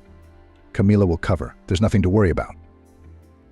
Finally, Alex turned into one of the restaurants, which were plentiful on both sides of the main street. Jessica froze. In her head again and again Camilla's words that she had seen her husband in a cafe with a beautiful blonde. A friend, a colleague, had told her about it just the other day. Jessica then was sure that Camilla was mistaken. After all, she at one time until the last did not believe that Jessica with Alex everything will work out. Her friend had repeatedly said that out loud. Camilla's own experience showed that it was simply impossible. Alex was handsome, promising, wealthy, young and free. And she, Jessica, too, of course, beautiful. You can't argue with that. But she's still a different kind of bird. Jessica lives in a cramped one-room flat inherited from her grandmother. She works in a small firm as an economist for a pittance. And most importantly, she's raising her daughter alone. Who needs someone else's child? Does the prince need a woman with a burden? Camila questioned. So go for a walk. Meat will do. I wouldn't count on a serious relationship if I were you. Her colleague's words sounded quite logical and convincing. Indeed, why would Alex want someone else's child? And his parents would probably be against it. Jessica hadn't met her parents-in-law yet and couldn't imagine how happy they would be for Jessica and her daughter Lillian. Still, meeting Bernard had a positive side. He'd given her a beautiful, healthy daughter. And then he was gone. Just vanished from Jessica's life. The commitment of family life was weighing on him. The bloke wasn't ready. Well, it's hard to blame him for that. It was Jessica's decision to keep the baby, and it wasn't an easy decision to make. Jessica still shuddered at the desperate situation she found herself in almost 13 years ago. She was just a few steps away from making the biggest mistake of her life. The logical and easier thing for her to do at that time was to have an abortion. It's a blessing that a very young Jessica didn't. Lillian is now 12 years old. Tall, slim, big-eyed. She looked like Bernard, but no one was upset about it. Bernard was a real beauty, dark skin, almond-shaped eyes, shiny black hair. He had a touch of Oriental blood in him, high cheekbones, well-defined lips. All this was passed on to Lillian. She was already a teenager, a young girl. When Jessica went out with her daughter, she often caught glances from boys and even older boys. Just a little more, and her daughter would blossom into a beautiful girl. The thought that she might not be there at all sometimes sent shivers down Jessica's spine. When her grandmother died, Jessica was left all alone.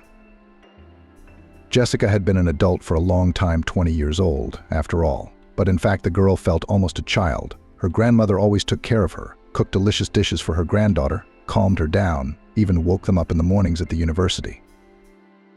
She surrounded Jessica with care and love, like a warm, cozy blanket. And now the girl was unbearably cold, homesick, and scared. Jessica missed her grandmother desperately. She cried a lot during that difficult period. In public, of course, kept to herself, but at home she gave vent to her feelings, sobbing, wailing, pouring out her grief. The realization that she was all alone frightened, and even panicked her. How can you live in the world if no one wants you or cares about you? Jessica needed a shoulder to lean on, a friend, a loved one. And that's when she met Bernard. The dark-haired, good-looking guy worked part-time as a janitor on her property. Always cheerful and smiling, energetic and agile, a total positive. Jessica noticed, of course, that the young janitor looked back at her when she came home from the steam. But guys like that, they probably don't miss a skirt at all. After a while, Bernard began to greet Jessica and smile broadly at her. The girl could not remain sad, and sad at such moments Bernard smiled too infectiously. No one could resist. Somewhat imperceptibly, the girl developed a liking for this guy. Their relationship had grown to the point where they sometimes talked about things around the house. Now, Jessica knew that Bernard came here from the village. His family was there. He served in the army, went to college, but he didn't have enough money. His parents were poor, to put it mildly. So he works part-time. Bernard also knew a lot about Jessica, for example, that she lived all alone and studied at a prestigious university in economics. One day, Bernard asked Jessica out on a date. The girl was taken aback by such an offer. Bernard was clearly very embarrassed, blushing, stammering, looking under his feet. It was not at all like the conversation of a cheerful young man, and so it looked especially sweet and touching. Of course, Jessica agreed. Bernard had no money, so the young people went to the seafront. They walked, talked, held hands, then kissed. Jessica felt more and more attracted to Bernard. He was so nice, so interesting. He'd just turned 22, but he'd seen and learnt more in his years than Jessica had ever dreamed of. Her life was relatively calm and prosperous, while Bernard had to work from the age of 11 to help his family, go through the army, get into serious trouble and get out of it. Bernard's life was a constant adventure. At home at the entrance, the girl suddenly realized that she did not want to part with him at all, but she didn't dare to invite him back to her place. Then she didn't dare. Later, Bernard did move in with her, and Jessica was happy with him for a long time, almost 2 years. Bernard masterfully fried potatoes and eggs, cleaned the flat in a flash. All this guy did much better than Jessica, whom her grandmother raised like a princess, protecting and pitying. He also knew how to fix taps and repair furniture. Life had taught him all that. Most of Jessica's time was taken up with her studies. Bernard was not particularly in need of science. He was listed in the construction school, but almost never appeared there, preferring to earn money. But that wasn't so good either. Casual earnings, part-time janitor's salary, and Jessica's social scholarship, that's all the components of the budget. I had to cut back on everything. It was a little frustrating for the guy, as he wanted a beautiful life. But Jessica was happy, as it was the main thing, was that there was a loving person around. Bernard was so sensitive, so understanding. He always knew when Jessica needed support and provided it. The guy was never stingy with words and generously bestowed the girl with compliments that made her melt. Bernard often went out with his friends without Jessica, and she didn't seem to mind. She had no time to go out anyway, because she had a lot of projects to do at school. Sometimes, though, Jessica was jealous when she saw Bernard going out with his friends. What if there are other girls there? Bernard is so handsome, so outgoing. Who could resist him? But the guy assured that he does not notice anyone but Jessica, and he does not need anyone at all. He's happy as he is. It's just friends, guys, sit around, talk. It's like a holiday for us guys, you know. Jessica nodded, but still stayed home with a restless heart. Her intuition told her that not everything was as smooth as Bernard said, but the girl consciously silenced that weak inner voice. 2 years flew by like a day. Jessica was already in her final year. Bernard was also finishing his technical school. Soon they would both be professionals, they would be able to get jobs, and then, finally, there would be no need to save money on the essentials.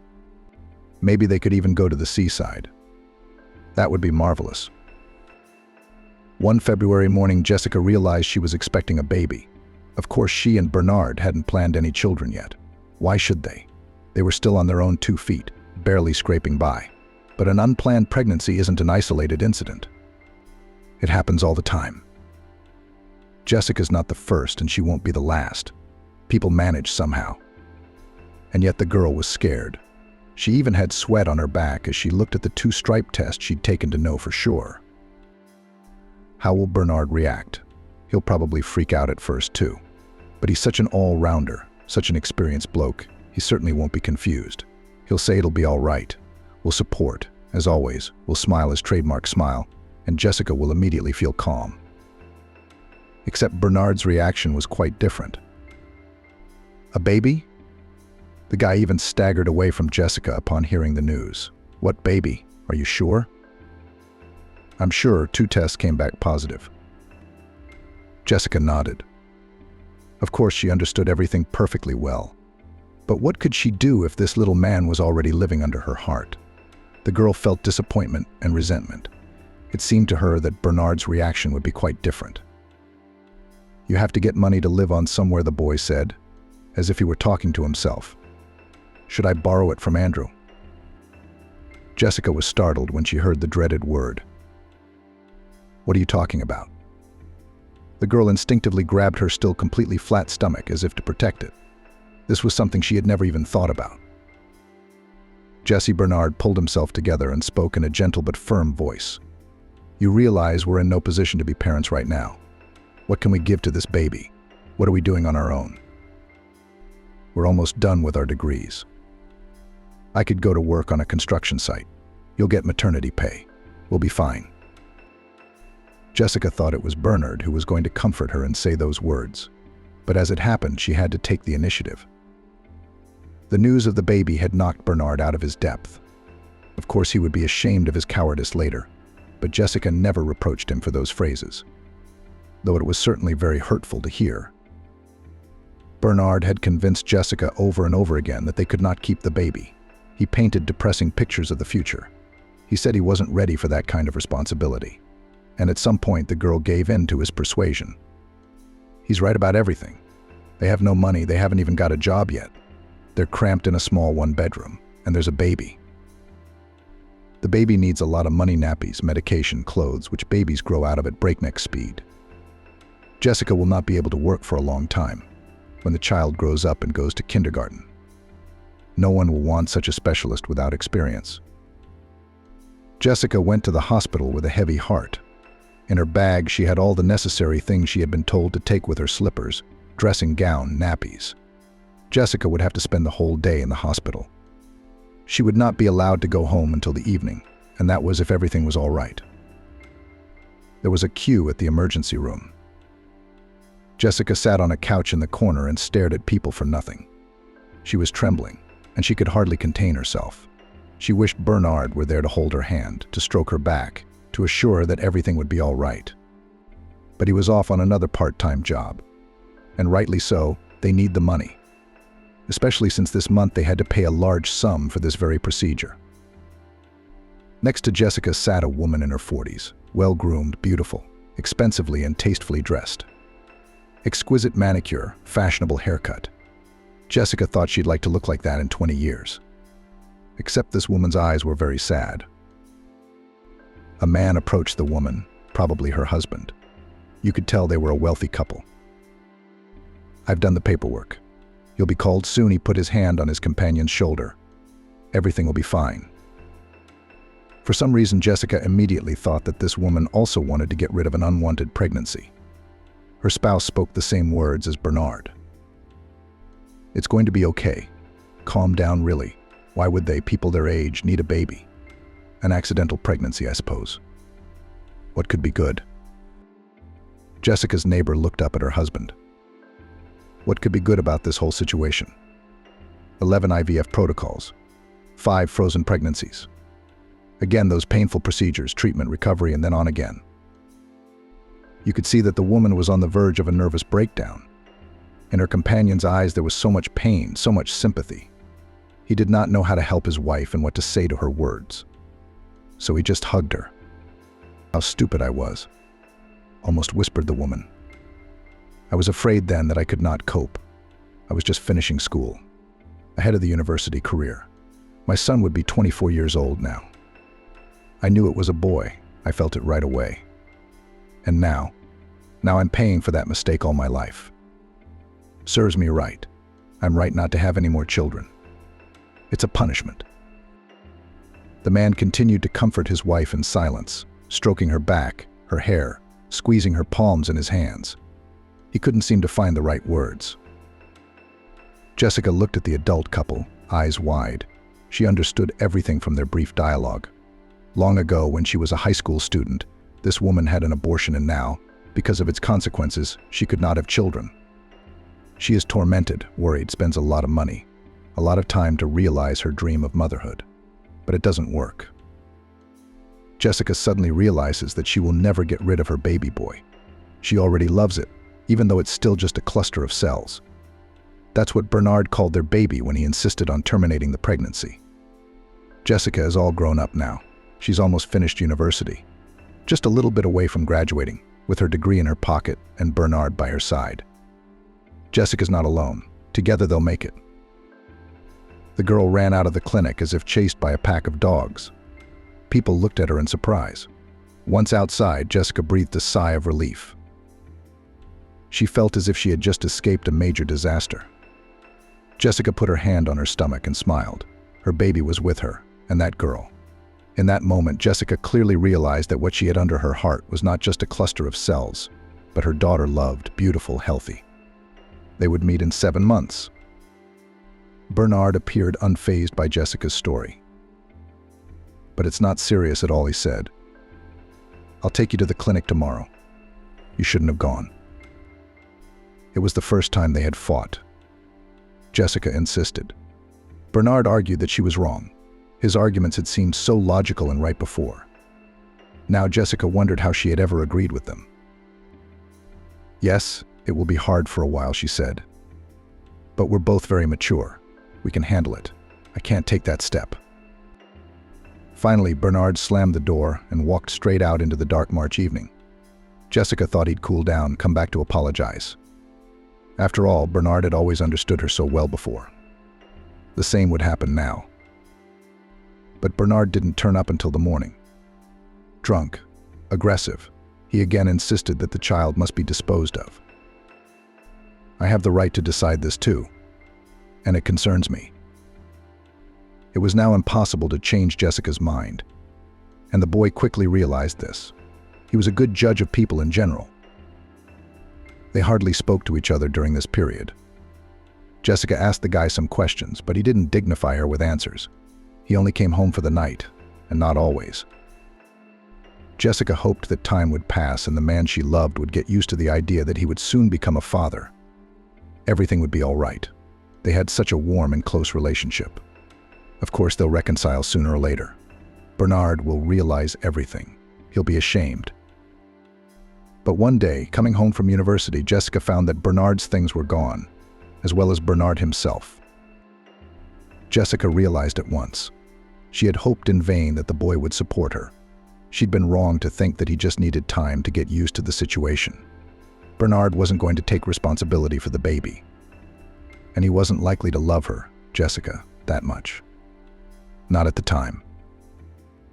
Much later, the girl suddenly realized that Bernard was using her, living in her flat.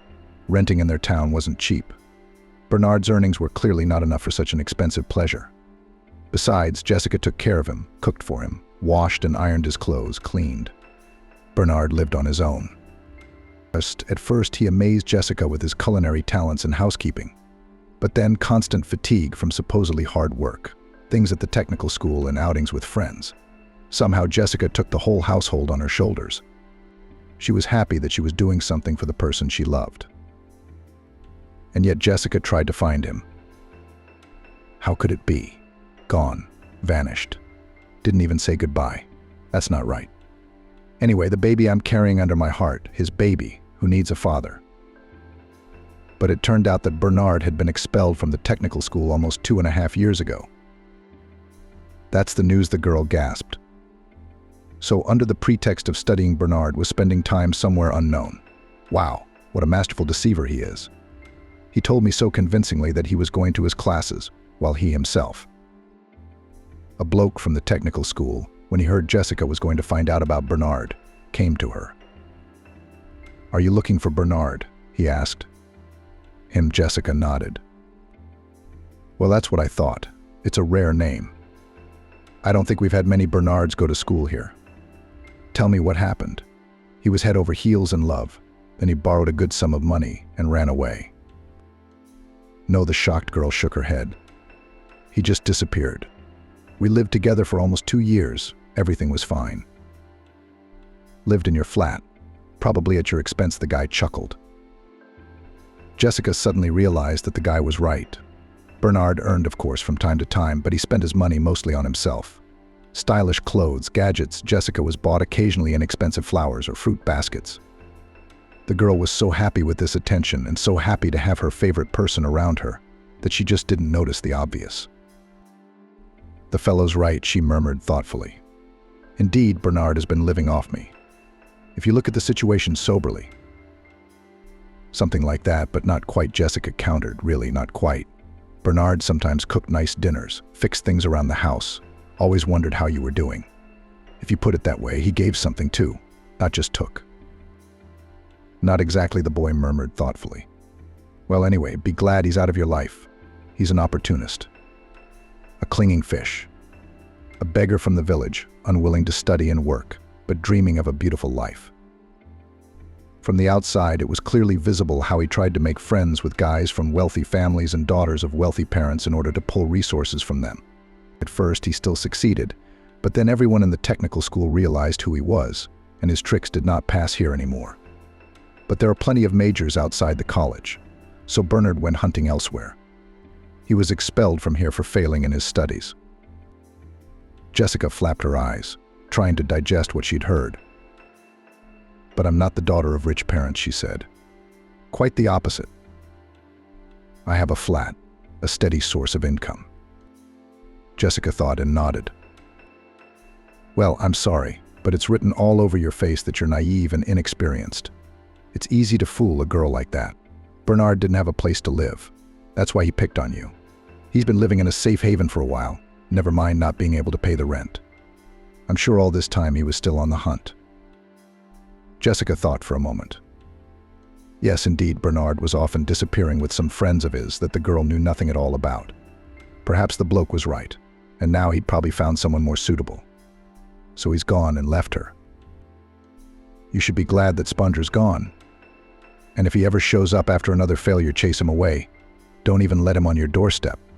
That's my advice to you, said the boy. Jessica didn't believe the guy, because it was very hard to realize that the person you were so in love with wasn't who he said he was. Overcoming her natural shyness, Jessica interviewed a few more people. She chose the older ones, seniors, almost graduates. And yes, some of them remembered Bernard. They spoke of the young man in much the same way the first guy had. Jessica returned home feeling upset, as if the ground had been knocked out from under her feet. Jessica had had a different picture in her head for 2 years, beautiful, bright, right? But it turns out Bernard was using her. When he found out Jessica was pregnant, the cunning chap realized what this was all about. Liability, child support, a screaming baby, and a tiny one-bedroom, problems for life. Or at least for the first 18 years after the baby is born. Too expensive a price to pay for free housing and not so luxurious munchies. So he ran away. He's probably out of town too. No one's keeping Bernard here. Then Jessica thought about the baby, how she'd raise it. Would she be able to handle it? Would she be able to pull it off? She couldn't know that. But she realized one thing: even though her situation was desperate, this child would still be born to Jessica. There wasn't a soulmate in the world. And here was a daughter. Jessica felt she was going to have a girl. Together they would cope with all the troubles of life. And then there was a difficult, very difficult period. Diploma, the last responsible session, state exams.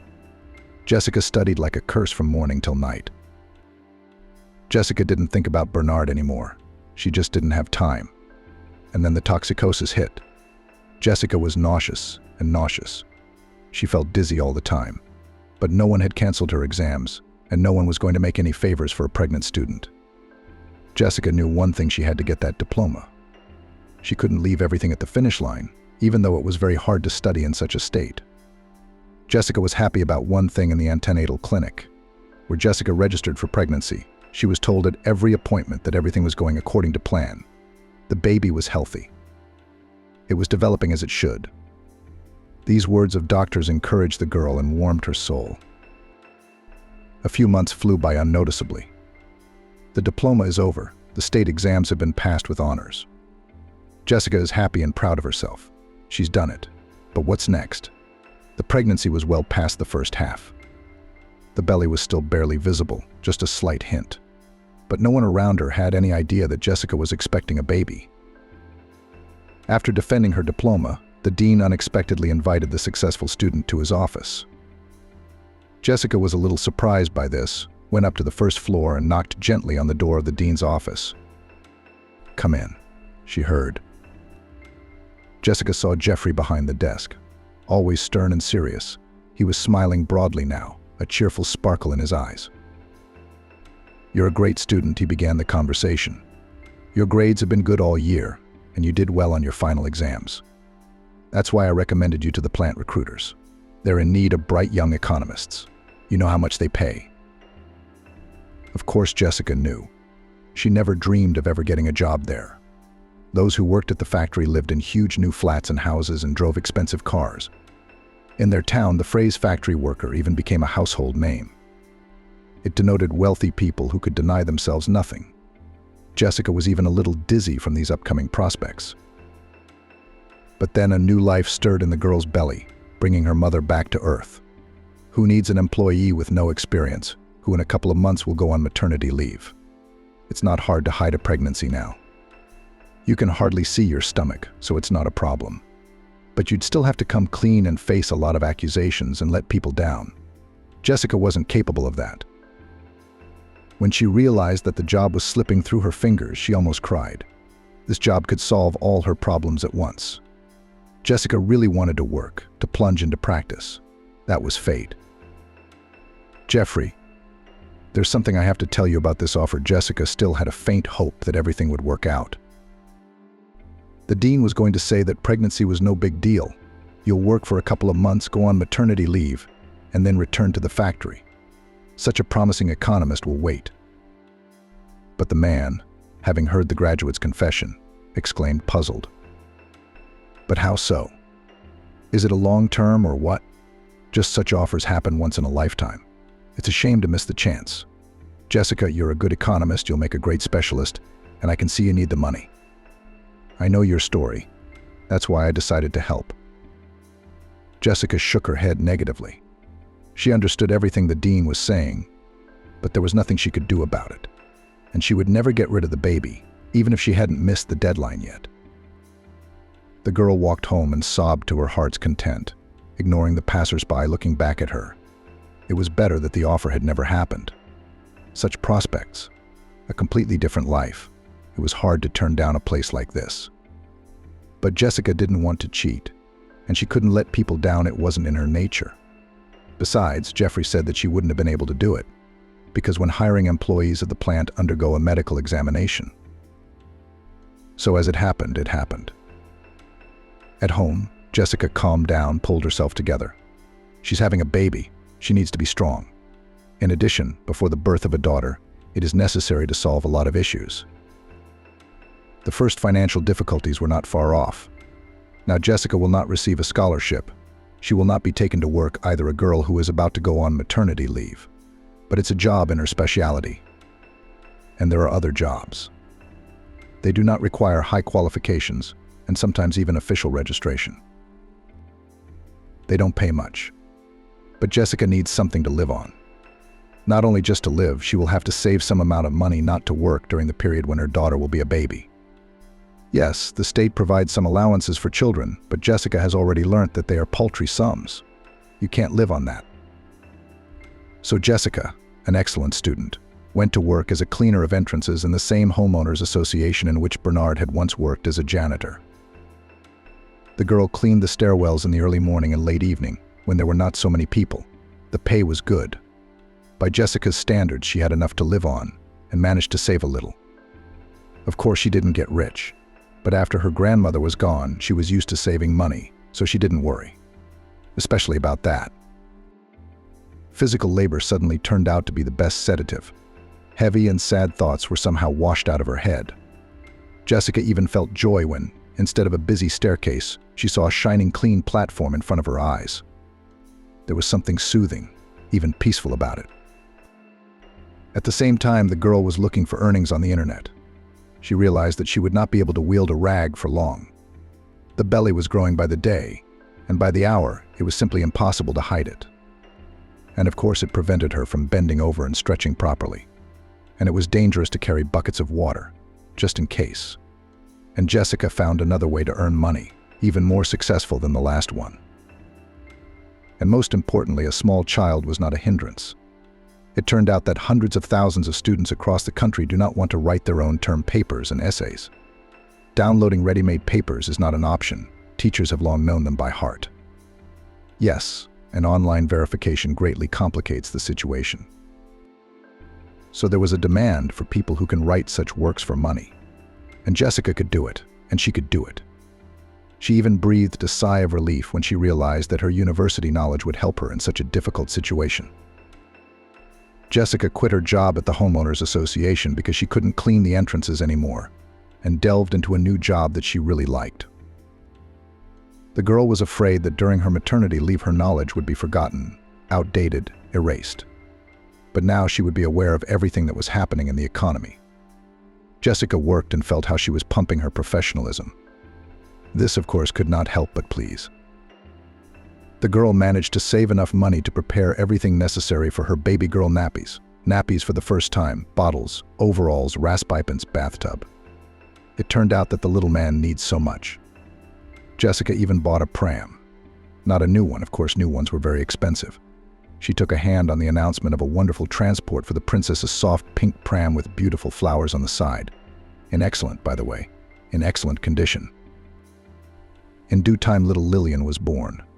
When the baby was placed on Jessica's chest in the delivery room, the young mum even cried from the accumulated emotions. Now she is not alone. Now she is a mum. It is, of course, very difficult and responsible. But what a joy. The days in the maternity hospital with her little daughter turned out to be an incredibly happy time. Jessica didn't have to work, didn't have to clean or cook. She was invited to the canteen 5 times a day and was provided with clean nappies for her daughter every day. Beauty. Sometimes the girl looked out of the window at the festive discharges arranged for new mums by relatives, balloons, laughter, songs, fun, crowds of relatives and friends, all of them joyfully welcomed the new member of the family, showered mum with flowers. Jessica smiled as she watched these scenes of solemn discharges. But she was sad too, of course. No one was expecting her like this. Lillian was the only one who was excited about Lillian's arrival. But suddenly Jessica was wrong. When the girl with a tight bundle in her arms went to the porch of the maternity hospital, a small crowd was waiting for her. There were a couple of classmates, a few colleagues from the homeowners association. They were all smiling. There were flowers and balloons too. Jessica almost cried with excitement. The girl was put into a taxi and sent home. Her friends accompanied her to the flat. Someone had to carry balloons, flowers, and packages with gifts for the baby. So Jessica had a solemn discharge. And then began the everyday life of a young mother. Jessica got used to her new role not as easily as she had planned before giving birth. Sleepless nights, inexperience, unpredictable behavior of her daughter, and fears. With the arrival of the baby, Jessica had new fears that she could not even think of before. What if Lillian chokes while feeding? What if the rash on the baby's body is a symptom of a terrible disease? Why is her daughter crying so much? Maybe she needs medical attention. Jessica also had to work because her child support was so low. There were times when the young mom had to cradle her daughter with one hand and write another term paper with the other, because the deadline was looming. Jessica slept very little during this difficult period. There was absolutely nowhere to wait for help. That's why she had to deal with the child herself, and work, and keep the house clean.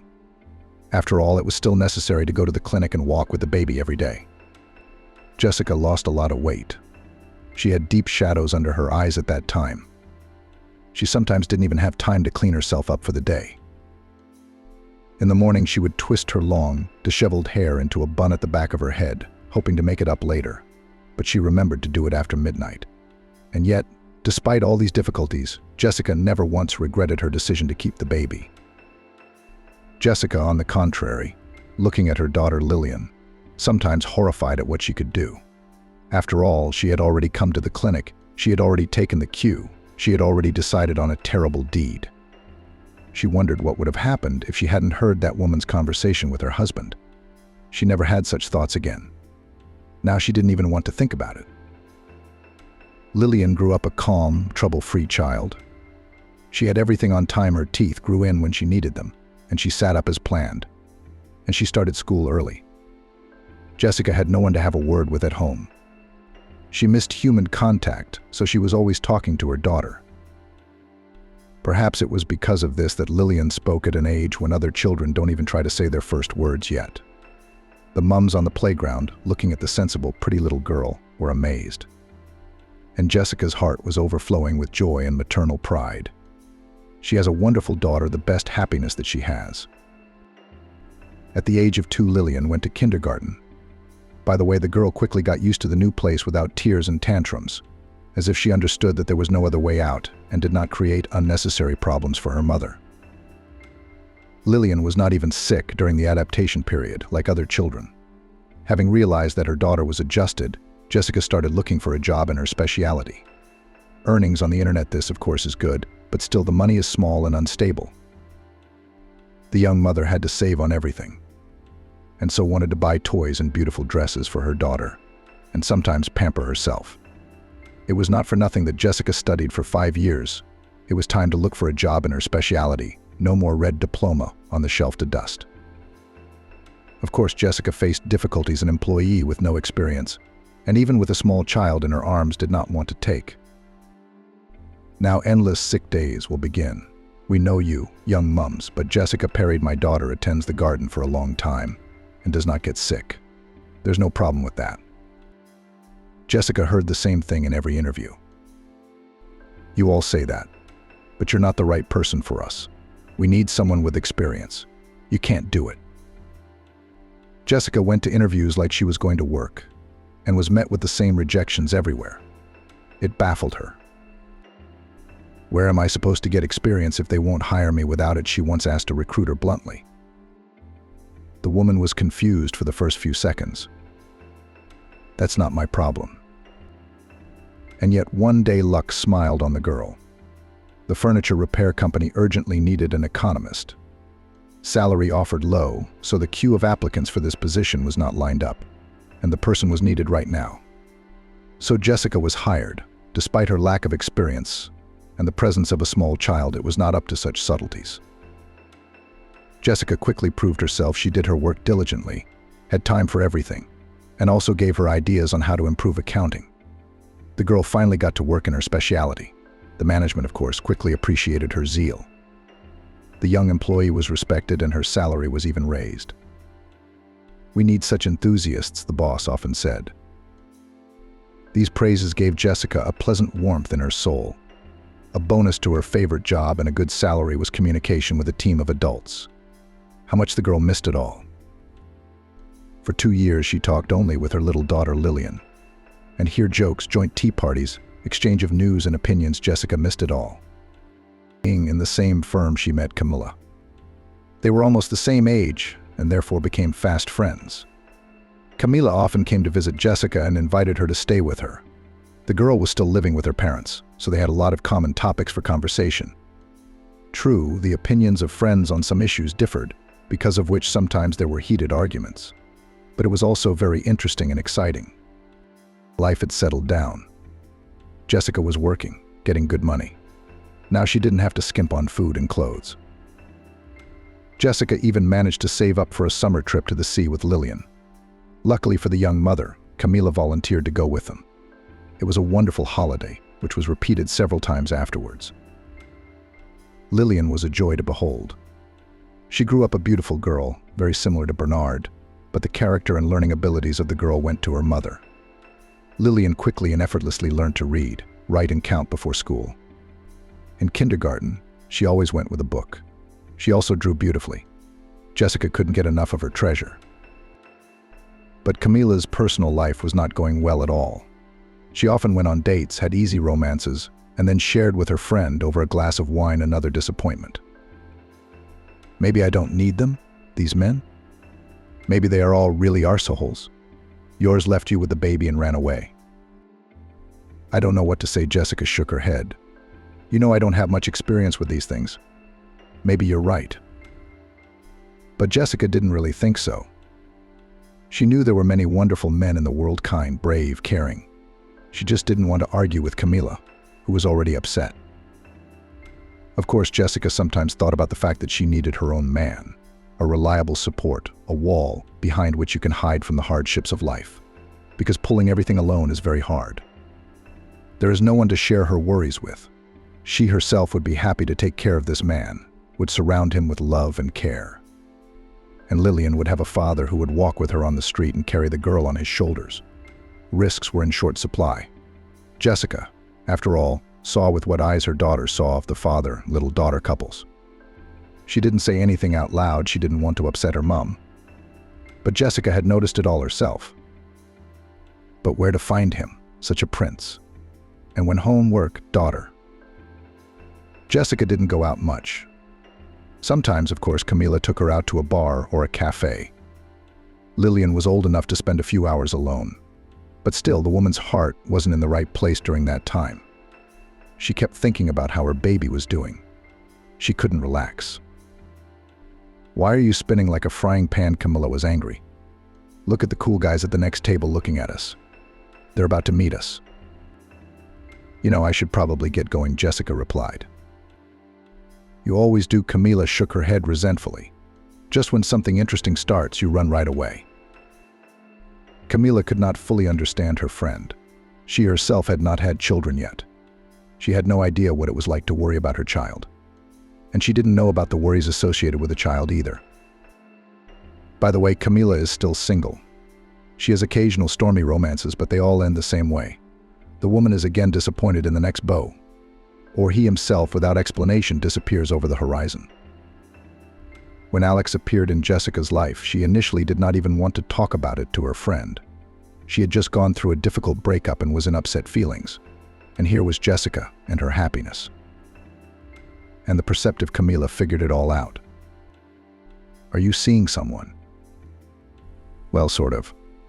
How did you know? Your eyes gave you away, Camila grinned. Come on, spit it out already. Who is he? How did you meet him?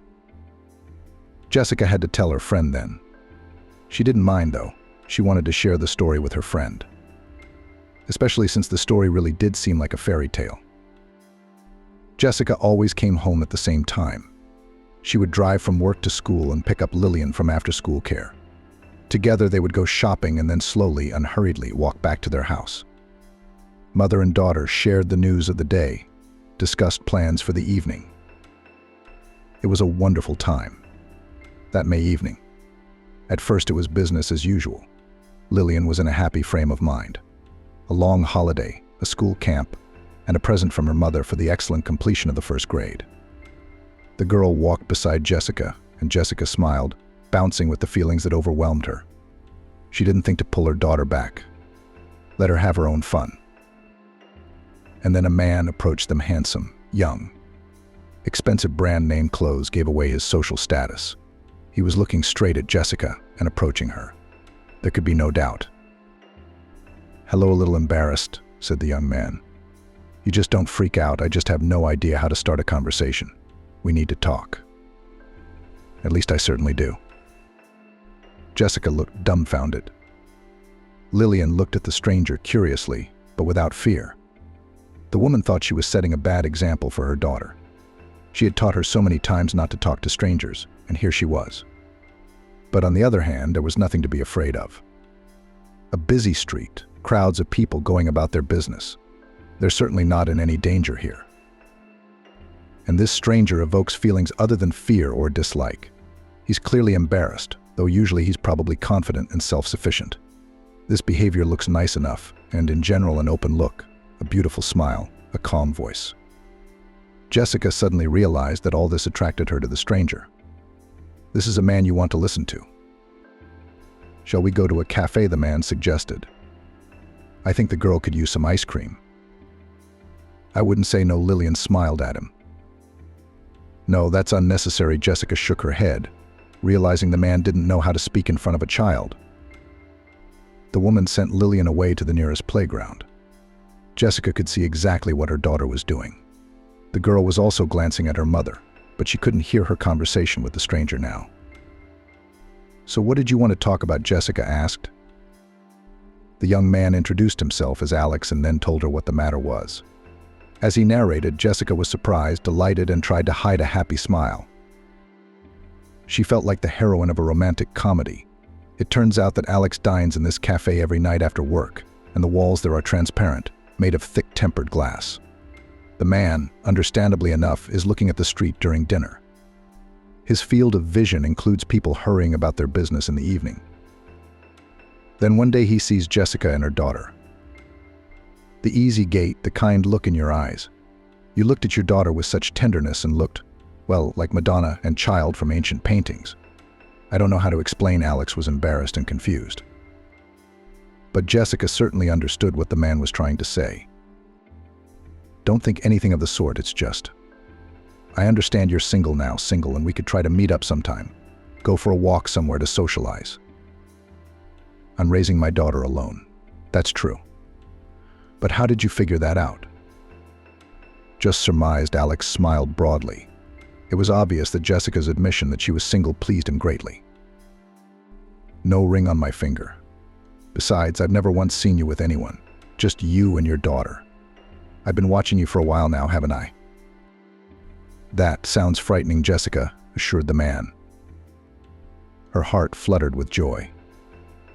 Goosebumps were running up and down her back in droves. The woman tried very hard not to show her feelings and hoped she was succeeding. Do you live here?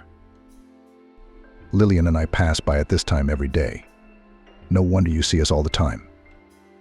Alex smiled again. Yes, you're right. That's exactly how it worked out.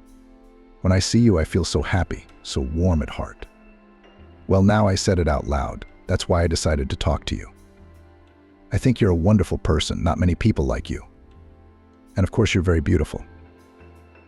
Jessica couldn't help smiling. It had been so long since she had been complimented.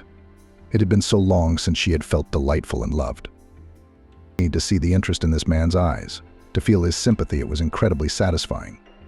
Then the conversation flowed more easily, more naturally. Unnoticeably, Jessica and Alex switched to you. The man was no longer embarrassed or lost.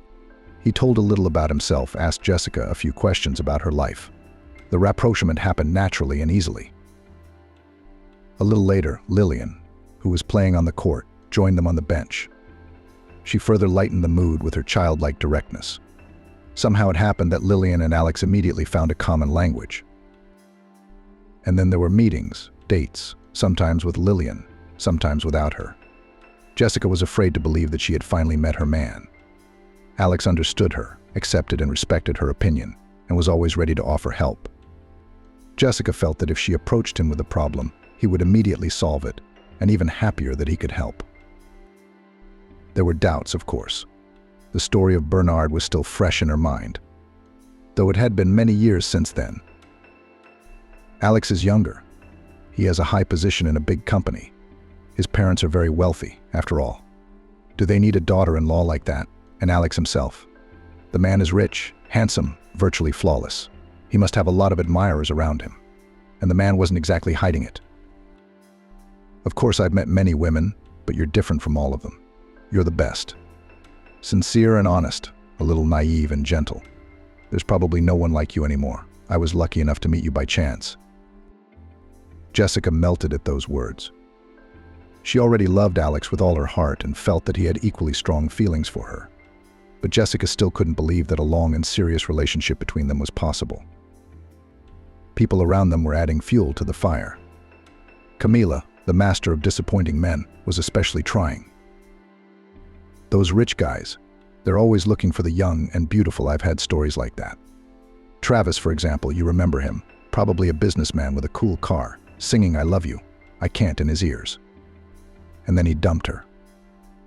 Married his father's partner's daughter. The usual story. You also there especially do not hope, because then it hurts, prophesied Camila. But things didn't turn out the way she predicted. Alex proposed to Jessica. He looked into her eyes with such anxiety when she was confused by the surprise, wondering what to say. Alex had thought at the time that Jessica was formulating a polite refusal. He had admitted it to her himself later. But the woman just didn't know what to do, because she was confused and because she had it firmly planted in her head that they were not a couple. "I love you very much, you know," Jessica finally uttered. "But won't you regret it later? After all, we're far from being equals. And I have a daughter, you know." "You really think so?" Alex marveled. Then he pulled Jessica tightly against him. "I love you. I don't need anyone else. I'm happy I noticed you once. It's the greatest gift of fate." Jessica developed then from the joy and surprise of the touching situation. It felt good to feel so valued and loved. "Well, what about your parents? They won't mind." "Well, they only," now Alex realized his omission, smiling. "I should have introduced you to them a long time ago. Then such questions wouldn't have arisen in principle." Alex's parents turned out to be incredibly nice and smiling people. They welcomed Jessica and Lillian so warmly that the woman had no doubts. Alex is not lying. He really wants to be her spouse. Everything will be fine with them. "Children are a great blessing," smiled Kimberly, Alex's mum, looking fondly at Lillian. "She's such a beauty. You have a very good girl." And Lillian reciprocated Alex's parents' affection. If Jessica at first was shy in the company of her mother-in-law, her 7-year-old daughter immediately found a common language with them. She needed her grandparents so much. And Kimberly and Jonathan had long dreamed of grandchildren. And then there was the wedding. Not a lavish gala with lots of guests, but a small family celebration. It was what both the bride and groom wanted. After the wedding, the newly married family Jessica, Alex and Lillian flew to the warm sea. It was a wonderful joint holiday full of sun, fun, pleasant surprises. And then family life began in Alex's large flat. Life somehow quickly settled down. Everything fell into place. After only a couple of months, Jessica felt like it had always been like that. 2 years after the wedding, the family was enriched with 2 new members. Jessica gave birth to twins. Carl and Michael were so funny, so cute. They quickly became everyone's favorite. Kimberly, Jessica's mother-in-law, loved fussing with the babies. The happy grandmother came to the flat of the young family almost every day at first to help her daughter-in-law. After all, 2 babies at once, this is no joke. Often she was accompanied by her husband, Jonathan. He also loved the children and always invented some fun games. When Grandpa came to visit, there was always squealing and laughter in the flat. Jessica enjoyed these visits. Alex turned out to be not only a wonderful husband, but also a caring father. And the man made no distinction between Lillian and his sons. He paid equal attention to all of them. When time passed, the boys grew up and went to kindergarten. Jessica was finally able to return to work. Of course, there was no need for money as before, but the woman loved what she was doing. Besides, she liked the team and socializing. She didn't want to become a housewife at all, although Alex had suggested it to her more than once. Jessica explained her decision to her husband, and he, as always, understood her. She and Alex have been together for 6 years now. These years have changed Jessica a lot. She became more calm, more feminine, more peaceful. How could she not be when she's with someone she never dreamed of? He's so unbelievably good at everything. But now Jessica suddenly runs through the streets of the city after her ideal husband, who apparently is in a hurry to meet his mistress. The woman did not believe Camila's words when she said that she had seen Alex several times in a cafe with a spectacular lady. Jessica felt sorry for her friend. She so desperately wanted what she had: a husband, children, a strong family. Jessica knew that Camila was a little jealous of her and thought that what she said about Alex was either made up or a mistake. But here he is, Alex. Strangely dressed, unshaven, some kind of very tired, going all out, whereas he should be at home with the baby at this time. Here, at last, is the restaurant. The man walked in there. Jessica waited a while to avoid bumping into her husband at the door, then slipped into the establishment as well. The woman chose a far corner table behind a palm tree tub. She could hardly be seen there. It's a cozy vantage point. But Alex, Jessica's husband, was seated at a table against the opposite wall, far enough away to not hear his conversation, but well enough to observe. And yes, Alex wasn't alone. Kimberly, the blonde girl Camila had mentioned, was already waiting for him at the table. She wasn't wrong, it turns out. Indeed, the girl is quite attractive and so attentive, looking at the man, so keen to tell him something. Alex answered one-word answers, looked at the interlocutor with interest, nodded in time with her words. His eyes remained somehow very anxious. Probably he was telling his mistress how he was fed up with life with his wife and 3 children. Maybe even complaining that he had to carry someone else's child. All complexes and stereotypes, once tortured, have long been hushed up, but suddenly they have risen again. Only heads were raised. Jessica was desperately jealous of Alex for this talkative beauty. And it also hurt. It hurt that those around her, including Camila, were right. A man like Alex would never be happy with a woman like her, Jessica. He needs someone brighter, more presentable, like this blonde. Alex suddenly lowered his head as if he heard something sad or frightening.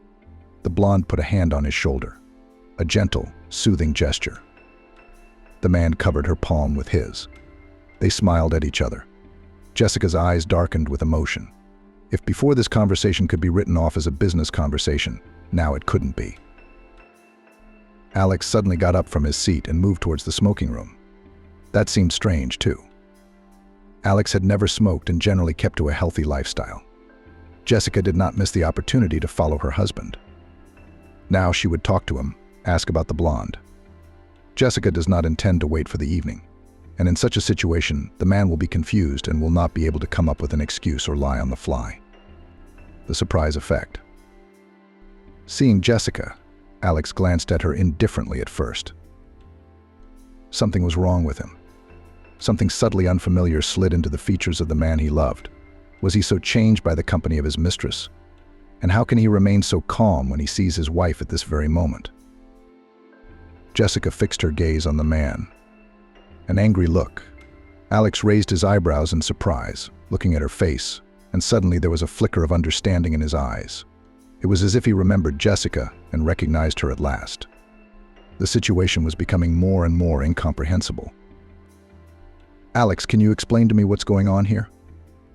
Jessica didn't expect her voice to shake as tears came to her eyes. You must be Jessica, Alex smiled embarrassedly. Only now the woman noticed the deep old scar on the man's temple and the tattoo on his arm. Also, the man seemed to be thinner than Alex. Who are you? Jessica exhaled. She swayed and grabbed the ledge of the wall to keep from falling. The man immediately supported her with care. His movements, his facial expressions, his facial features, everything was exactly like Alex's. And yet it wasn't him. Now, finding herself very close to him, Jessica could see. It was perfectly clear. It's probably for the best, the man smiled. I didn't know how to tell you about myself, even though I found you almost a month ago. I've been living in your town all this time. Bridget and I. She's a private detective. By the way, she's the one who helped me with this search. She and I have been gathering evidence and proof. There's no doubt now. Now comes the hard part. Dating. I don't understand anything Jessica said. It's not surprising. The story is so unique in its own way. Any Indian film could top it. I thought you were my husband. That's understandable. I mean, Alex and I are natural copies of each other. Twin clones. My husband is the only child in the family, Jessica objected weakly. If Kimberly and Jonathan had other children, they would have told me about it. You knew it had taken a long time for the elderly couple to become parents. Alex is a very late and long-awaited child, and he was born alone. I suggest we go to the table. Bridget and I will tell you all about it. Jessica nodded weakly. The blonde raised her eyebrows in surprise when she saw Jessica. But Bridget seemed to recognize her at least. She addressed Jessica by her first name. This is a truly incredible story, Bridget said.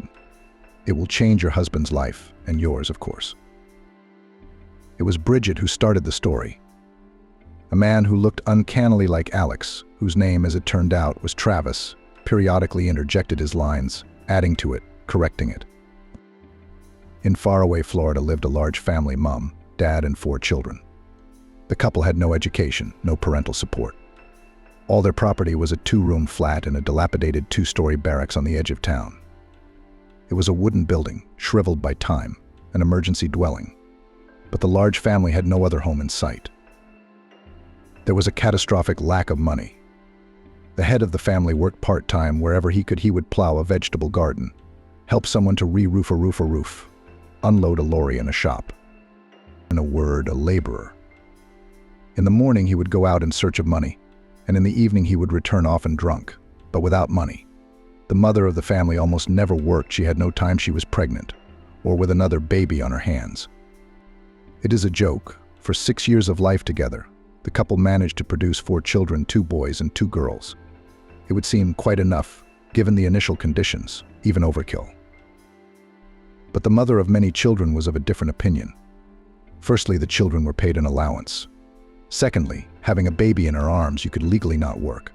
Her husband all dreamed that when the younger ones grow up, his wife will help him in making money for the family. But his other half had other plans. And in general, the woman loved children, especially when they are very young, touching, chubby as kittens' lumps that smell so nice. How could she deny herself this pleasure? In general, contrary to the expectations of the head of the family, my wife got pregnant. For the 5th time. She twisted her arm round my finger, saying something about safe days. Women can do it when they want to. The husband despaired when he learned he was about to become a father again. It was too much to wait for another one. And then there were suspicions that there was more than one child under his wife's heart. Something suspiciously fast-growing belly this time. The mother of many children did not go to ultrasound. There was no money, and she had not registered before. Only to fray her nerves, to go to the counseling center for nothing. No, the lady was already experienced. She knew that it is most convenient to surrender to doctors on the eve of childbirth, but experienced acquaintances unanimously assured twins. The old lady on the ground floor, a former midwife. It was 2 heads in the belly of the pregnant woman felt. Twins. I'm telling you for sure. The neighbor said authoritatively. I'm never wrong. The woman smiled happily, and her husband clutched his head. And twins, too. At that time, the father of many children found a good part-time job tending the bushes in the house of a wealthy businessman, Jonathan. He was famous in town. Every dog knew that he owned a chain of restaurants and cafes. The man was lucky enough to get a seasonal part-time job with him. Jonathan paid well, didn't take any offense. The work was not dusty, simple. And what a magnificent house. And the garden, it was a pleasure to work in it. People lived, but the rich couple didn't look happy.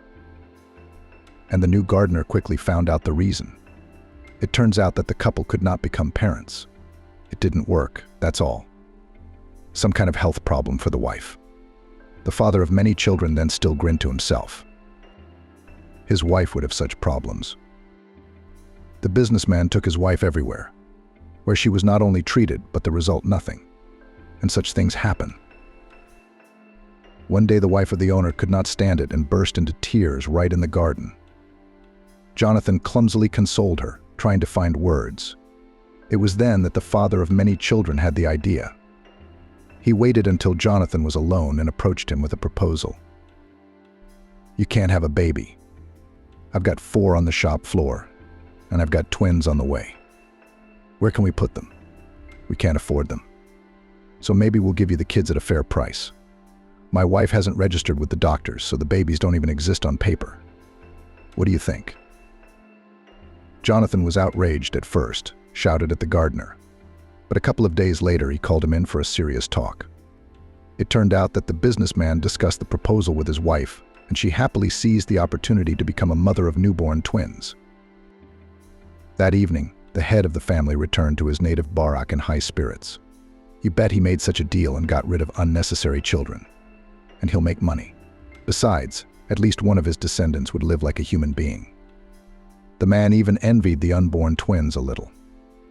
Lucky kids, but his wife suddenly objected. "What do you mean? Give the children away. They are my relatives. I feel them. I'm already waiting for them. I won't give my kids to anyone. Let them take a child from an orphanage," the woman insisted. Children in orphanages are often from dysfunctional families with various health problems. Our babies will be born perfectly healthy. And then, just imagine what opportunities will open before them in such a rich home. And in an orphanage, they'll have a very different life. But my wife was stubborn. "No, I won't. I won't give up my children." The husband wasn't about to give up on his plan. He told Jonathan about the problem. He said his wife didn't want to part with any of the children. And then the businessman voiced a plan that could only be implemented by such an influential and rich man. When the time came for the young woman to give birth, 2 twin boys were born in the local maternity hospital. The woman in labor was a little surprised the staff had not shown her so much care and attention in previous times. "Don't worry. It's because you have twins," the midwife reassured her. "Twins always get special treatment. Everything will be fine." But the midwife was wrong. In the morning, the mother of many children was given only 1 son to feed. The second one did not survive the night, she was sadly told. In fact, the baby had been secretly handed over to Jonathan's family. That was the plan he had proposed to the gardener. That same night, Kimberly also arrived at the maternity hospital, supposedly with contractions starting. No one was to suspect that the baby wasn't hers. She and Jessica were discharged on the same day. Jessica was greeted by her husband and older children, happy with the successful outcome. And Kimberly had a grand discharge with music, balloons, and a guest photographer. No one, except a very limited circle of people, knew that the babies held by these women were actually twin brothers. Those who were privy to the secret kept silent after receiving a round sum of money and a stern warning. That's how it happened, Bridget finished. Alex ended up in Jonathan's family, and Travis was separated from his blood relatives. But not for long. After a couple of years, all the children from that family were taken away by the guardianship authorities. At that time, Travis was already an older brother, and another girl was born. "So I grew up in an orphanage," Travis continued. "I wouldn't say my childhood was very hard. We had a good life, peaceful. We were brought up, educated. I graduated from the College of Mathematics and Computer Science. Now I work as a programmer. I have a family in the capital, a wife, 2 children, a flat. Everything as it should be." Jessica flapped her eyes confusedly, looking at Travis. What a story. Really like a fairy tale. How would Alex feel about it? Good thing she was the first to know she could prepare her husband. It'll be a real shock for him, won't it? And the mother-in-law, they're elderly people. They should be told too, but very delicately. Jessica couldn't decide how to feel about Alex's parents' behavior. On the one hand, it was immoral and illegal. On the other hand, her husband lived in luxurious conditions, not wandering around in orphanages. And the childless couple were happy to have a child. My mother sometimes visited me at the orphanage, Travis continued. I guess she loved children, but she was just irresponsible. She brought me cheap candy, stroked my head. We didn't starve at the orphanage, of course, but I waited for those visits and sweets like manna from heaven. Because it is important for every child to know that he is loved. Growing up, Travis did not abandon his mother, helped her with money, tried to treat her. She drank heavily. Because of this, father died early. But the son could not perform a miracle and change his mother. He only had to support her and watch her sink and lose her human form. One day the woman became seriously ill. Liver problems began, not surprising after years of alcoholism. Travis visited his mother in the hospital, bought medicines, but the doctors didn't give a single chance. The days were running out. The elderly woman realized this and one day told her son Travis, the only one of the children who had not abandoned her. This story of twins, a wealthy family and a child given to a childless, wealthy couple. The husband had once revealed the truth to his wife, after another feast, explained where he had suddenly got a large sum of money from back then.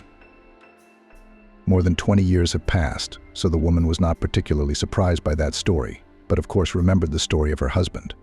She was even happy for her son, who now lived like a prince, without needing anything. She praised her husband for his decision. The mother wanted to find Jonathan's family just to have a look at the other twin. But the businessman and his family moved somewhere almost immediately after they got the baby. Jonathan sold the business, the house, the property, and seemed to disappear. As I found out later, he started a new life in another city, bought a completely different business, settled in a new place.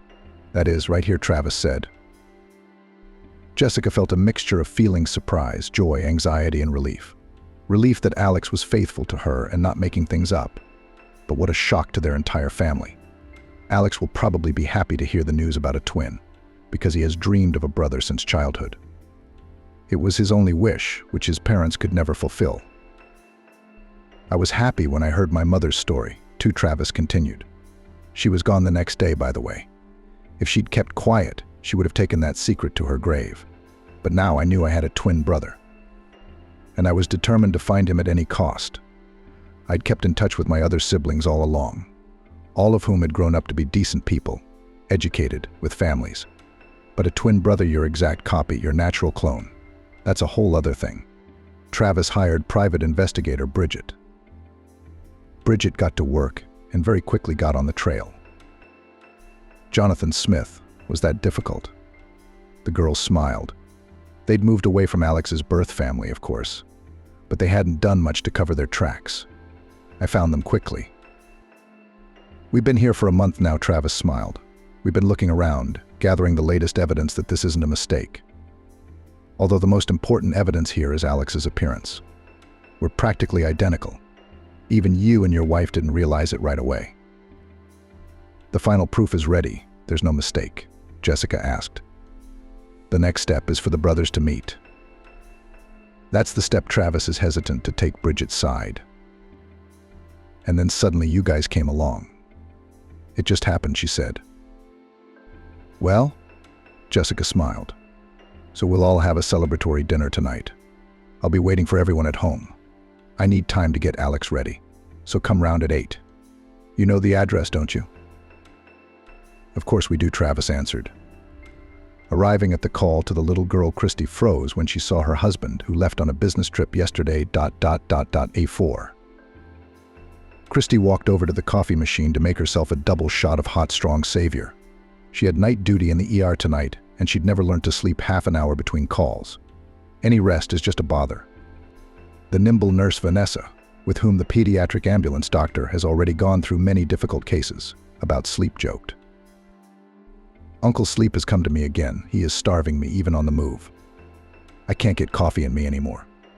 Energy drinks in bright metal cans, alas, do not save me. And they're disgusting. When the life of a child somewhere in their city held on the edge, Balancing on the edge of the abyss, Vanessa was able to gather so that the doctor only marveled. Iron nerves, iron character, she remembered from her youth, a phrase either from a cartoon or from song.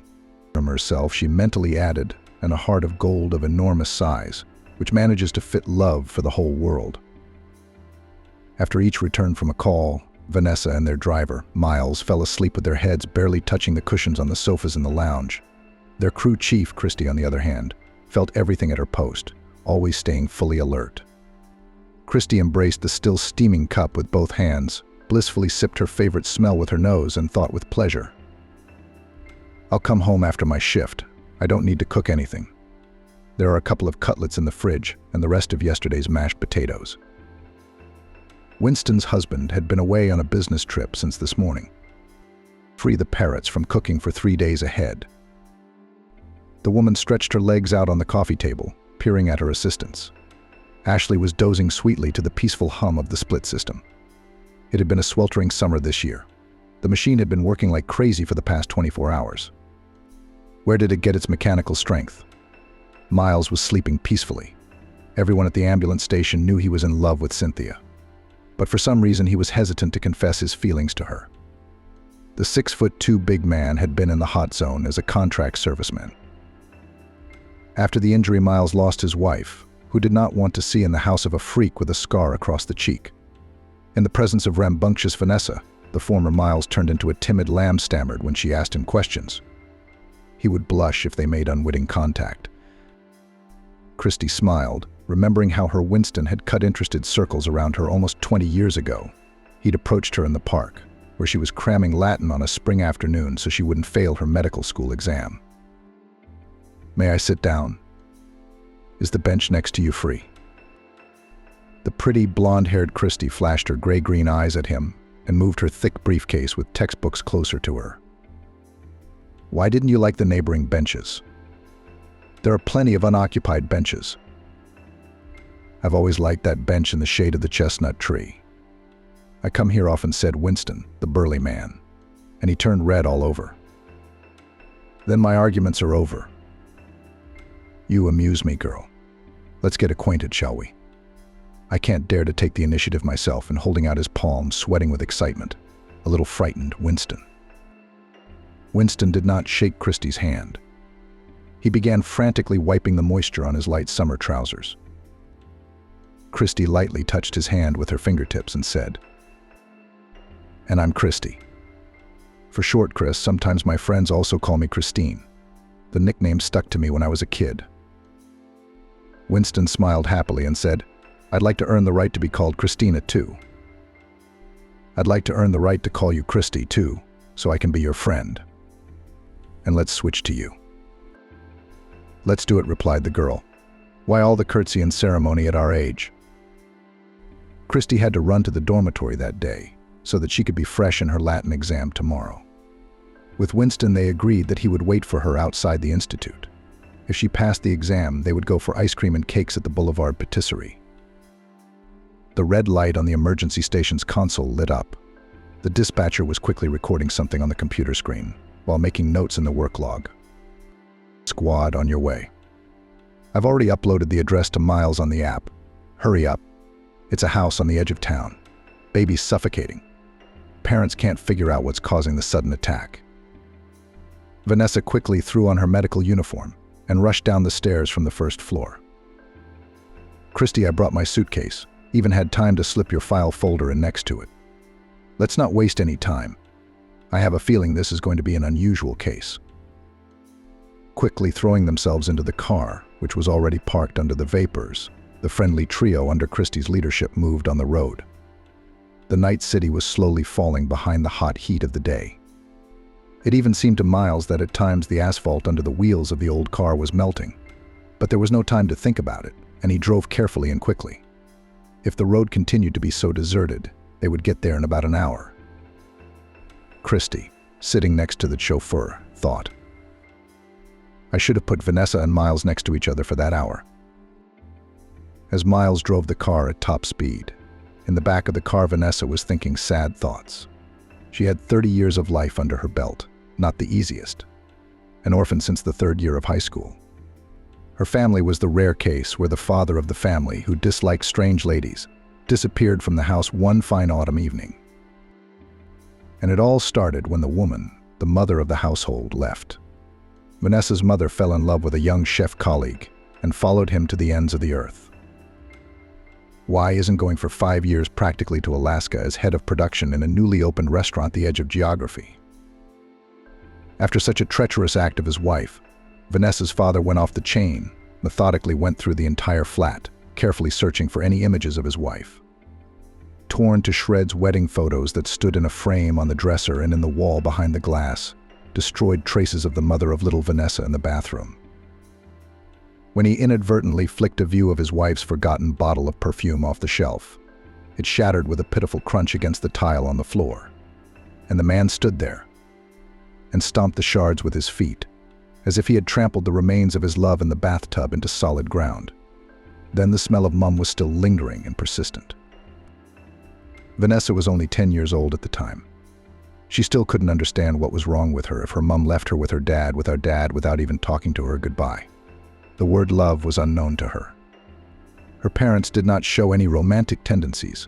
They were reserved and businesslike with each other. Later, analyzing her childhood, or rather what she remembered from it, Vanessa gave herself a promise to raise the chosen one to heaven with her warm affection, not to repeat the mistakes of her parents. The girl's father drowned his longing in a rather peculiar way. He didn't resort to the bottle. He plunged headlong into work. The man who had been abandoned by his wife worked as a plumber. The master was such that to him for a couple of months queues lined up. If it was necessary to install an expensive bathtub or toilet in an elite flat without a hitch, none of the luxurious side not to scratch no one around even guessed that the miracle plumber set himself a grandiose task to earn fabulous money, fly to his wife to the north, to prove that he was her, the only one favorite man, from which do not run away. In a beautiful tin box from under a walnut sausage, the master collected notes of different denominations, not once even allowing himself to spend a couple of dollars on beer. The bundle grew, became a thick pile, and pleasantly warmed his hands with its heaviness. At this time, the object of his dreams there in the north, having found himself in an unaccustomed environment, did not cope with the cold realities. The tragedy was so trivial that the neighbors, the recently arrived restaurant manager, only shook their heads when they learned that she had decided to walk a couple of blocks home without a company car in the worst blizzard.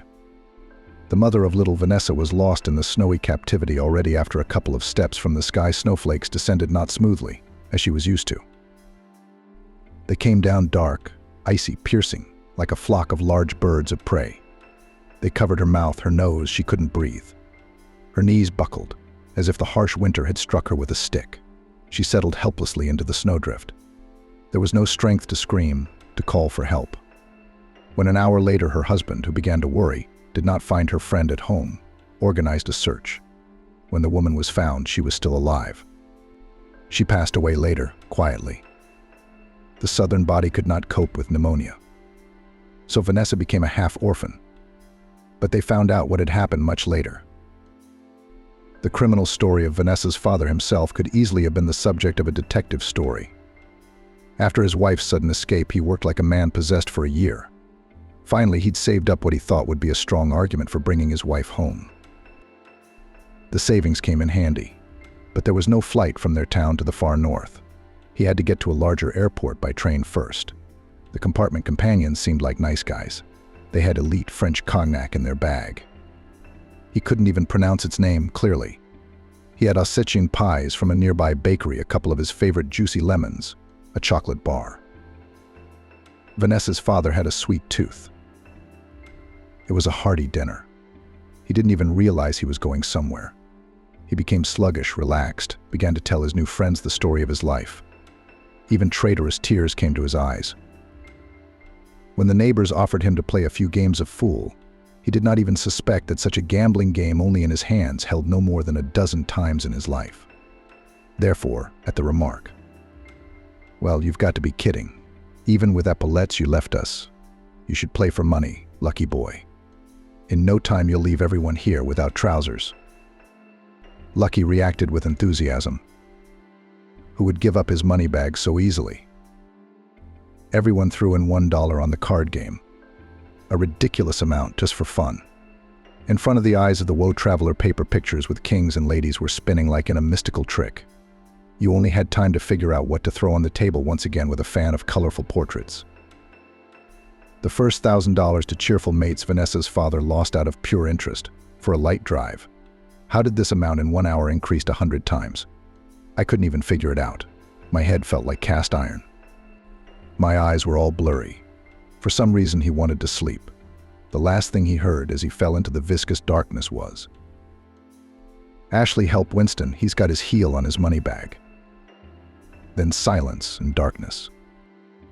For some reason it seemed to him that he was no longer in a compartment sitting on a bed cozily separated by a caring conductor, but was swaying together with the carriage in some narrow metal space. A sharp scraping of something metal, cold wind, wet drops of rare rain in his face. Flight. The body of my father, who had been thrown out of the train, was found a couple of weeks later in a dense roadside thicket, quite by chance, between two settlements near the railway track. In these places even mushroom pickers and holiday makers appeared very rarely. And here a couple of lovers were brought into the forest belt.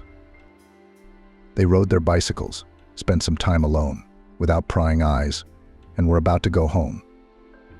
Attention was attracted by a red rag in the bushes, which turned out to be a colored sports bag. Then there was a long identification of the deceased, search for relatives. That's when it turned out that Vanessa's mum wasn't alive either. Where did the money intended for the restoration of the family go? How did the man end up near the railway line? No one ever found out. There was a man, and then he was gone for nothing. Vanessa, left for the period of her father's departure to the north in the care of a kind-hearted neighbor, was sent by the guardianship authorities to an orphanage. And their new walls, a new life. She was a sociable girl. Other children in the state institution shut themselves off. She, on the contrary, as if opened up to her peers and carers in her studies and in all activities. Vivacious Vanessa, with a mop of blonde hair, brown mocha-colored eyes, and a slim figure, is ahead of the world. Her favorite subjects are biology and chemistry, hobby participation in a series of theater productions. But also in sports competitions, hikes among the girls, the best friend is not to be found. In one of the educational outings, classmate Vanessa stepped on a rusty nail. Bad place, bad wound. Even the gym teacher and the young teacher were confused. It was more than a kilometer to the camp. Blood was gushing from Anthony's wound, scarlet, boiling. Vanessa and the others looked at the wound for a few seconds. Then they couldn't even tell how the fearless girl had made a tourniquet above the injured place from some rope that had come from nowhere, and shouted into the crowd. Write down for Cynthia the time she knitted it and call her. Now. She tore the white cotton shirt she wore into improvised bandages. Quickly get the first aid kit. See what disinfectants I've got, Vanessa commanded. Some aunt forgot to put a fresh batch of sterile bandages in it before the trip. A little later, having recovered from the shock, the gym teacher threw his jacket over the shoulders of the girl, who remained in one thin top. With the help of 2 students, he made a stretcher out of tree branches. The boy could hardly walk on his own, limping and writhing in pain. Already at the orphanage, in the inpatient medical room, Cynthia told Vanessa after the ambulance had left. I've just heard the doctors praise you for the first aid you gave so expertly. You're the one who should be singing an ode to you, not me. The old crow. Didn't you check before the trip that the first aid kit was poorly equipped? Shame on my gray head. Where did you get this professional knowledge, child? Vanessa laughed and replied, I don't know. Firstly, I love films and TV series about doctors. Secondly, it's like someone is sitting inside me and telling me, take this, and do that. That's how it came about by itself. That Vanessa chose for herself the future profession of a medic. It was not by necessity of compulsory study somewhere after the orphanage, but by a great sincere love. The ambulance drove heavily up the slight rise at the end of the alley and stopped in front of the house at 10 7th Avenue. Christy deftly picked up her suitcase and walked briskly to the wicket. Vanessa was already standing behind her, covering her rear, as usual. An old brass bell was visible on the wooden gate. And Christy thought, it's a rarity. It must have been out of commission a long time ago. But the bell did not let her down. It rang loudly in the dead silence of the empty street. Confident footsteps sounded behind the wicket, and the next moment it swung open. A silent scene. The audience might have stood up and announced the neighborhood with a tumultuous, prolonged applause. In front of Christy stood her husband, Winston, who had left on a business trip that morning. On seeing his wife, the husband stammered and whispered, "Come in, please. The girl is in the house, in the back room." Christy and Vanessa rushed through the house. Iron hammers rang in the former's head. All the questions later.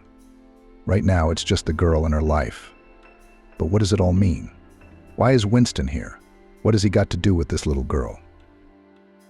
The anteroom smelled hauntingly of dusty candles piled by the front door.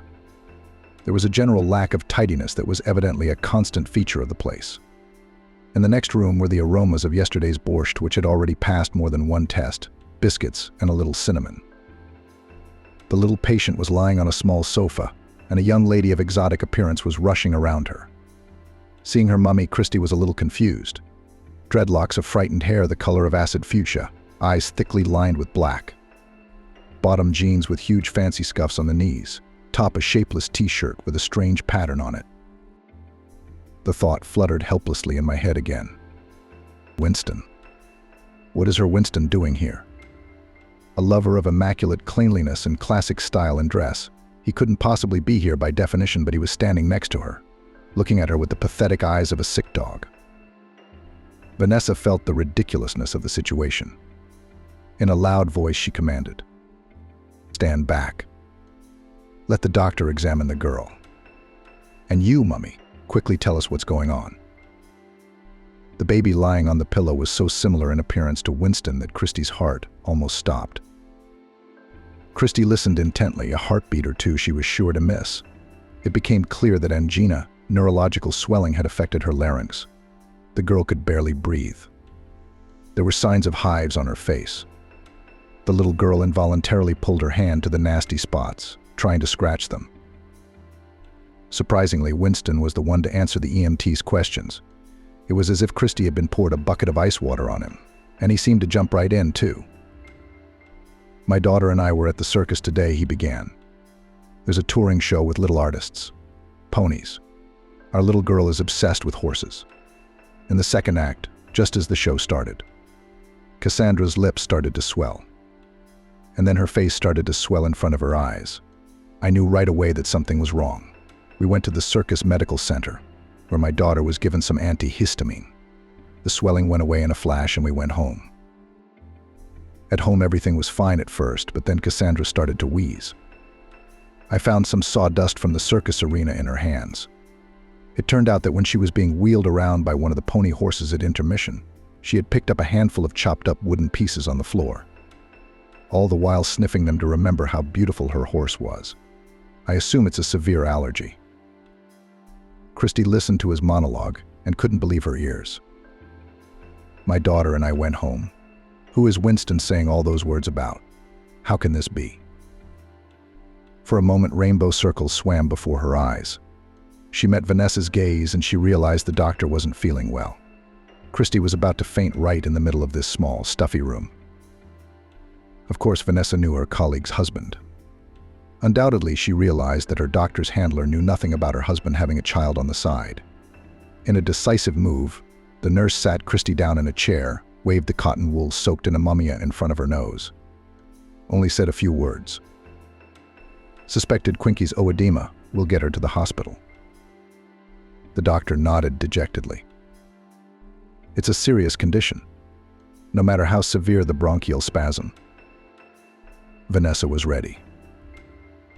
The adrenaline and prednisolone should have bought them time. After the injections, Cassandra's face began to take on a normal color. Vanessa commented, turning to the man. "Don't just stand there. Go outside, tell our driver to bring a stretcher. We'll transport the girl to the hospital. We must try to avoid other, more complicated manipulations. I wouldn't want to put a tube in her trachea for a little girl like that." Christy acted like a robot, automatically. She woke up when she and Winston were already in the car, sitting on either side of the girl. Cassandra's breathing was still intermittent, but noticeably evened out. Winston kept his anxious eyes on the child, full of longing. And Christy was reminded of something else. After they had first met and she had passed her Latin exam, their relationship had developed rapidly. Within a week, they couldn't live a day without each other, unconditionally liked by parents on both sides. After Christy's 4th year, they married, moved into the flat of the glorious grandmother Winston. Cheerful old lady rushed to her younger sister in the village, where she enthusiastically engaged in the cultivation of flowers. She could not be lured back to the city. Christy and Winston lived soul to soul. To quarrel or to start something to find out it was not about them. They were always on the same page about everything. Tough Winston worked as a swimming coach at a children's sports school. Christy safely graduated from medical school, was going to residency. But she couldn't decide on a specialty, she joked. I see myself as an ophthalmologist in a white coat, then a doctor in the office with a mass of shining metal instruments. Fate forced her to make a choice. After defending her diploma, as if by some command from above, now you can, Christy became pregnant. 9 months later, another sturdy little boy, Anthony, was born. Their cat, their love, and their joy. Everything developed as it should. As the happy head of the family often joked, "It's time to sit sits confidently, it's time to walk stomp briskly." Christy, at that time a little away from medicine, all tried to spend more time with his son. As if intuition suggested that this carelessness will not last long, trouble knocked on their family's door when Anthony was 3 years old. Christy's mentor, who had always told the young woman that she had an aptitude for medicine, hinted that in another 6 months she would not be welcome in any medical institution. This profession loves those who do not get distracted and are constantly improving. Even before learning that she was about to become a mum, Christy had changed her plans for her specialization. As future patients, she appointed the youngest infants, newborns. She decided to become a neonatologist, scrupulously studied all sorts of pathologies in crumbs, barely born. She was lost in the pediatric intensive care unit, but then her fervor waned. Anthony took up all her time and thoughts. To return to her chosen field of medicine, Christy had to plunge into the thick of current events of the department, where she found a place for a novice pediatrician. Anthony, the big boy, went to daycare.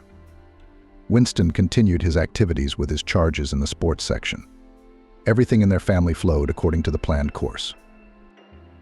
A couple of months later, the kindergarten teacher asked Christy to look at her in the methodology room after work.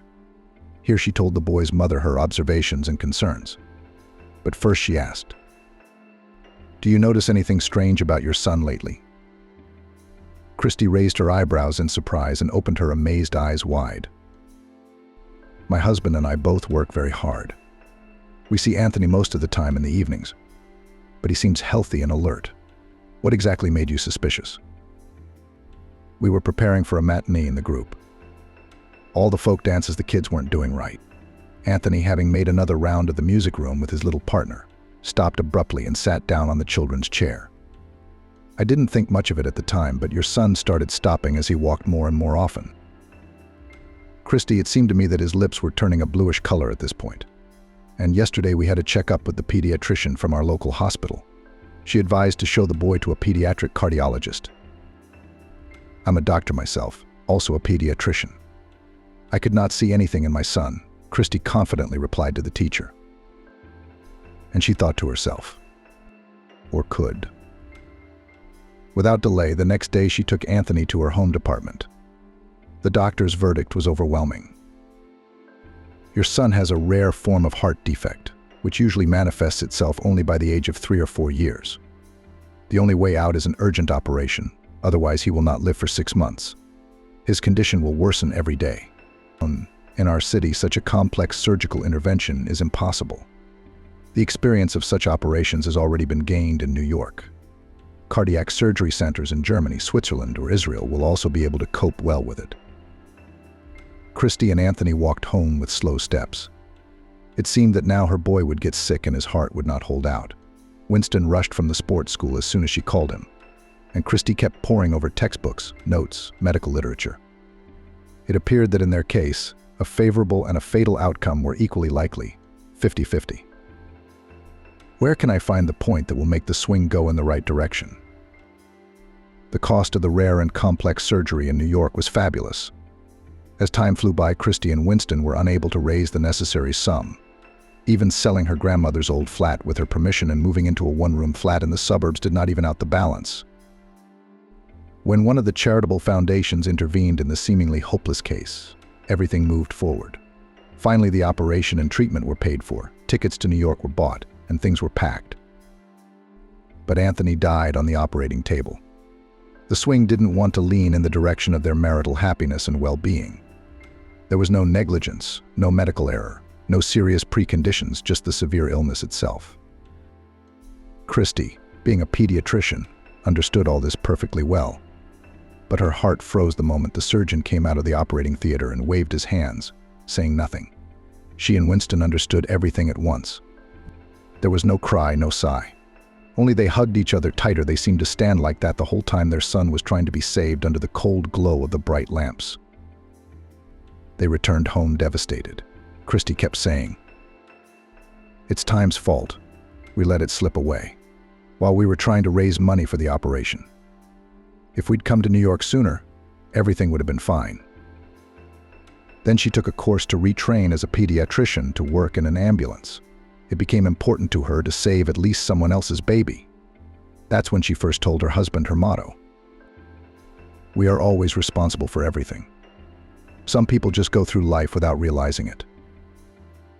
2 years after Anthony's death, Winston talked to Christy about having a second child. She herself couldn't explain why she felt the way she did now. She didn't want to give birth again, didn't want to have another child. She wanted to devote all her efforts, abilities and skills henceforth only to children in distress, sick, injured, but not her own. Winston accepted it. He did not start any more conversations on this subject, did not hint. He was there for him, his own dear to his heart. And now, they rode side by side beside his daughter by some strange girl. Christy wouldn't even mentally call her mother. As in a delirium at the bottom of her soul ruled only one thought: what could her husband and this miracle in feathers have in common? On that distant June day, when Winston wandered through the fields of the local park, it did not occur to him that on one of the benches he was waiting for his fate in the form of a girl with gorgeous gray-green eyes. A lovely beauty who had no equal in the whole world. Pretty as hell in his male sense. She was fiddling with a biro, whispering intently with her lips. She twisted a thick strand of hair on her finger, wrinkled her nose, chewed a sausage sandwich, drinking some drink from a plastic bottle, and turned the pages again. She did it all at the same time, without any confusion about the sequence of actions. Winston fell in love at first sight. His feet brought him to the bench and the girl.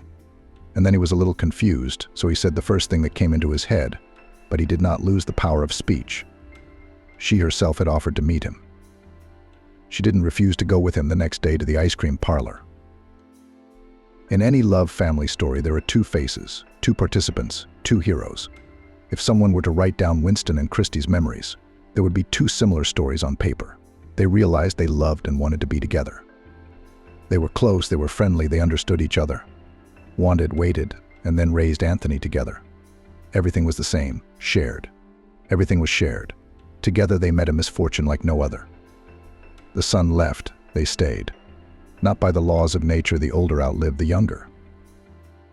Winston fanatically wanted another child, but Christy closed the subject, perhaps forever. At his sports school, he prepared his pupils so fiercely for competition that 2 of them first took silver and gold at the city competition, and then distinguished themselves as first in the state and went on to the federal level.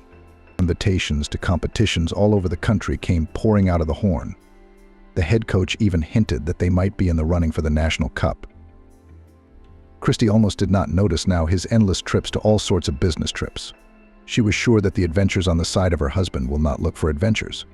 They unconditionally remained the closest people who were not spared by grief. Each of them escaped from memories in his own way. That trip to a tempting picturesque resort in Florida, which was in full preparation for the soon-to-be Olympic Games, was unusual from the start. It was still a year and a half before the world's most important competition. Construction was boiling everywhere in the city. The coach and his team even tried out a new hotel and cafe on the embankment, which were designed for guests. Having appeared on a magnificent, beautiful landscape has fallen on the coast, and then also having won in the next competitions. All were going home happy. When buying tickets, the following fact came to light: too many professional people from all over the country were traveling back and forth to Florida at that time. Travel documents became scarce. The coach was forced to buy a ticket in a sleeping car SV. In a compartment for two with a neighbor was a girl, as it later turned out, Megan, a painter. She was going home to the city on holiday. She'd bought her ticket at the last minute too. Brown hair, blue eyes. God had a bit of a brain. She was always talking rubbish. Winston shouldn't have baptized his children with her. Athletic build, well-muscled figure, serious look, inquisitive eyes. Women always liked him, but he wasn't interested in that. He was attached to his burden, by common joys and sad ties.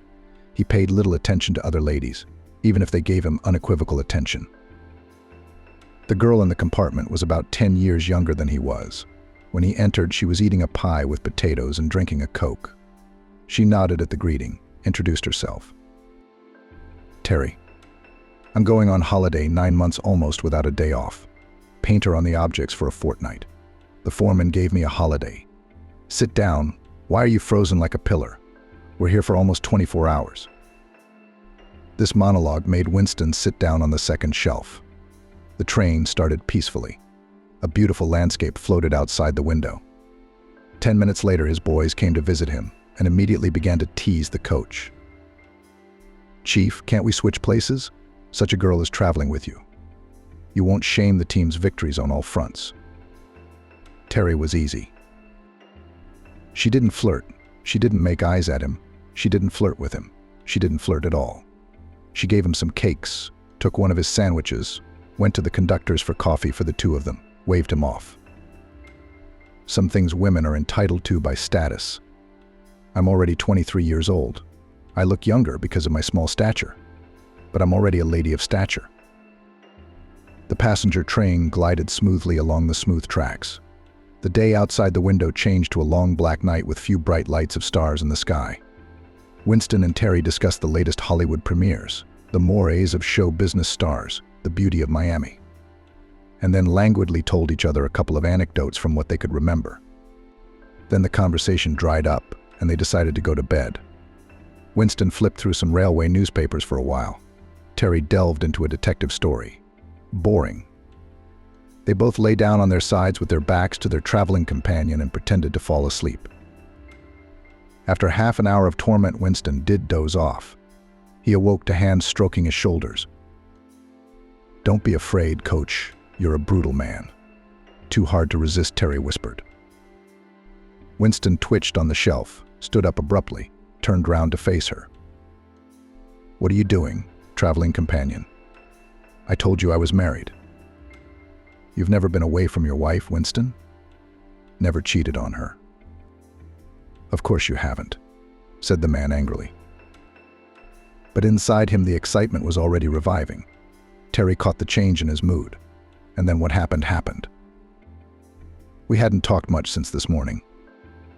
No, I don't want coffee. Thank you, he said sharply.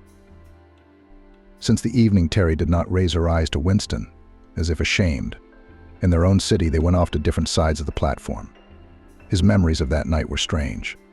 For some reason, he didn't even consider it cheating on his wife. And then the unexpected happened. In the middle of autumn, Winston, as usual, locked the door of the men's locker room, when a security guard called out to him from the lobby. Winston, there's a girl here looking for you, the guard said. Going downstairs, Winston was surprised to see his traveling companion from the train to Miami on the doorstep of the children's sports school. She gestured for him to pass and said through gritted teeth, "How many partners I've had. But to get pregnant after one time, it's never happened before. Hey, coach, abortions are expensive these days. You're going to have to help me out with the money." Winston couldn't believe his ears. He could be a father again. He could have a son or a daughter. He would give half his life for such an opportunity. Quickly grabbing Terry under the elbow, he dragged her around the corner of the building to the summer sports field. There he sat her down on a bleacher near the football field and said loud and clear, "You will bear me this child, and I will be by your side and your husband his father." Just dare to do anything to harm the baby, you'll be sorry. Terry resisted. So who are you that I should waste my youth and life on your offspring? You found yourself a surrogate mum, free of charge, and then maybe someone will call me to marry and I'll be with your extra. They sat down again and discussed the terms. Winston and everything helps Terry financially, comes to her at any time at her first request. The baby's fate will be decided after birth. She in return leads a healthy lifestyle for the remaining 7 months, does not do anything that could harm the baby. They learnt about becoming parents of a girl after the next ultrasound. I didn't want a boy, but a girl. I'll think about whether to keep it or make a present for you, Daddy. Have you already pleased your wife? Terry sneered. Winston looked at her and thought, how could I have been so weak on the train to be around a woman like that? He kept preparing to talk to Christy, wanting to tell her everything, to apologize, but he hesitated and put off the explanation. Let the girl be born, and then he will confess everything to the woman he loves. Cassandra was born quickly, healthy, without any abnormalities. 5 days later, Winston took Terry from the hospital. Surprisingly, this perky woman treated the baby very carefully and reverently. Whether the maternal instinct woke up, or the fact that the girl was pretty quiet, calm. It was as if she felt that there was some impropriety in her birth. Daddy and Mummy did not live together. There was no normal, in the conventional sense, family around. 3 months after the birth of his daughter, Winston offered Terry to draw up documents for adoption with the subsequent transfer of the baby to him, so that the woman again became free of any obligations. The refusal was unexpectedly abrupt. Moreover, Terry insisted that he did not tell his wife anything, otherwise she would lay down her bones, but she would separate him from Cassandra. At first, Winston was in doubt, wanted to involve lawyers to win back his daughter, and kept a close eye on whether Terry was treating the girl well. There was nothing to fault. She'd even managed to save up a decent amount of money for the baby, so there was no way to get her on the financial hook. As time went on, Winston got used to making visits to his second home, where Cassandra invariably greeted him with a joyful squeal. Sometimes they took walks together. Sometimes they even had lunch or dinner together as a big dad, mum and daughter. Christy was fanatical about her work, taking extra duty, not paying the slightest attention to her husband's absences. But if they were at home together in the rare hours, was almost the same kind, affectionate, attentive. Tired from the night vigil, the ambulance crew pulled up outside the emergency room of the Children's City Hospital. In a moment, 2 burly orderlies were already carrying a stretcher with Cassandra into the examination room. The doctors scurried about, immediately reassuring everyone that the girl's life was not in danger. Christy's mission was over. The girl was delivered without incident. Winston stayed with his daughter. Christy had to go back to the emergency substation. Later, in the evening, her husband would tell her everything honestly about those long-ago events on the train. Christy had almost calmed down by then. I am surprised that she did not consider her husband's brief affair a crime against their family. It was as if she felt all Winston's greed for this girl, in whom his dream of having a child was realized. People have different destinies. In different ways, heaven helps to find the happiness of fatherhood. Things began to look even busier between them. Christy advised her husband on which doll to buy, for the discharge of the girl bought for her sweets, birthday and New Year's gifts. Once only asked Winston why the little girl's mother had such a strange appearance. Winston explained that such metamorphosis with the appearance of Terry began to happen recently. Both of them had no idea at the time what Cassandra's mother's pink dreadlocks in her hair and her affectations would lead to. The thing was, Terry had fallen in love with the new guy on their crew. The man called himself a freelance nomadic painter, painted a portrait of her on the wall during breaks, and then painted over it himself with an even coat of colored paint. Terry had dreadlocks like his, a shade he'd recommended. The free artist didn't ask her out, didn't look languidly into her eyes, didn't shower her with gifts, didn't even hint at a rapprochement somewhere in a secluded corner of the construction site. He beckoned her with his bohemian spirit, his charm, even through the beautifully cut holes in his jeans. Refinement and aristocracy slipped into his every gesture, movement, turn of the head. What wind had brought this unrecognized genius to the construction site? Terry didn't ask herself. She only prayed that this artistic genius would not disappear from their educational horizon on some welcome day. Now she imitated her idol in everything, dressed like her gifted idol, smoked long, thin cigarettes like her god, tasted like her prince for lunch rolls and wasabi, for dinner a glass of Italian wine and elite cheese with mold. Cassandra paid less and less attention, pretending to still be the perfect mother only when Winston showed up. There was no alarm at Winston's positive change in tone. By the New Year holidays, Terry felt that her love was no more visibly about to take wing between falling into the maelstrom of love. Nomad told her that he doesn't stay in one place longer than 2 or 3 months. He gets bored. Art school, where he learned a craft, abandoned in the 3rd year, won the craving for a change of places.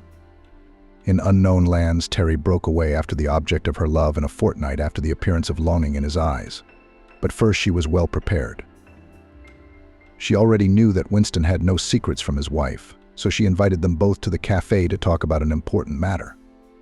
Having ordered coffee and cakes for the whole company, to sweeten the pill, as she thought, she didn't beat around the bush.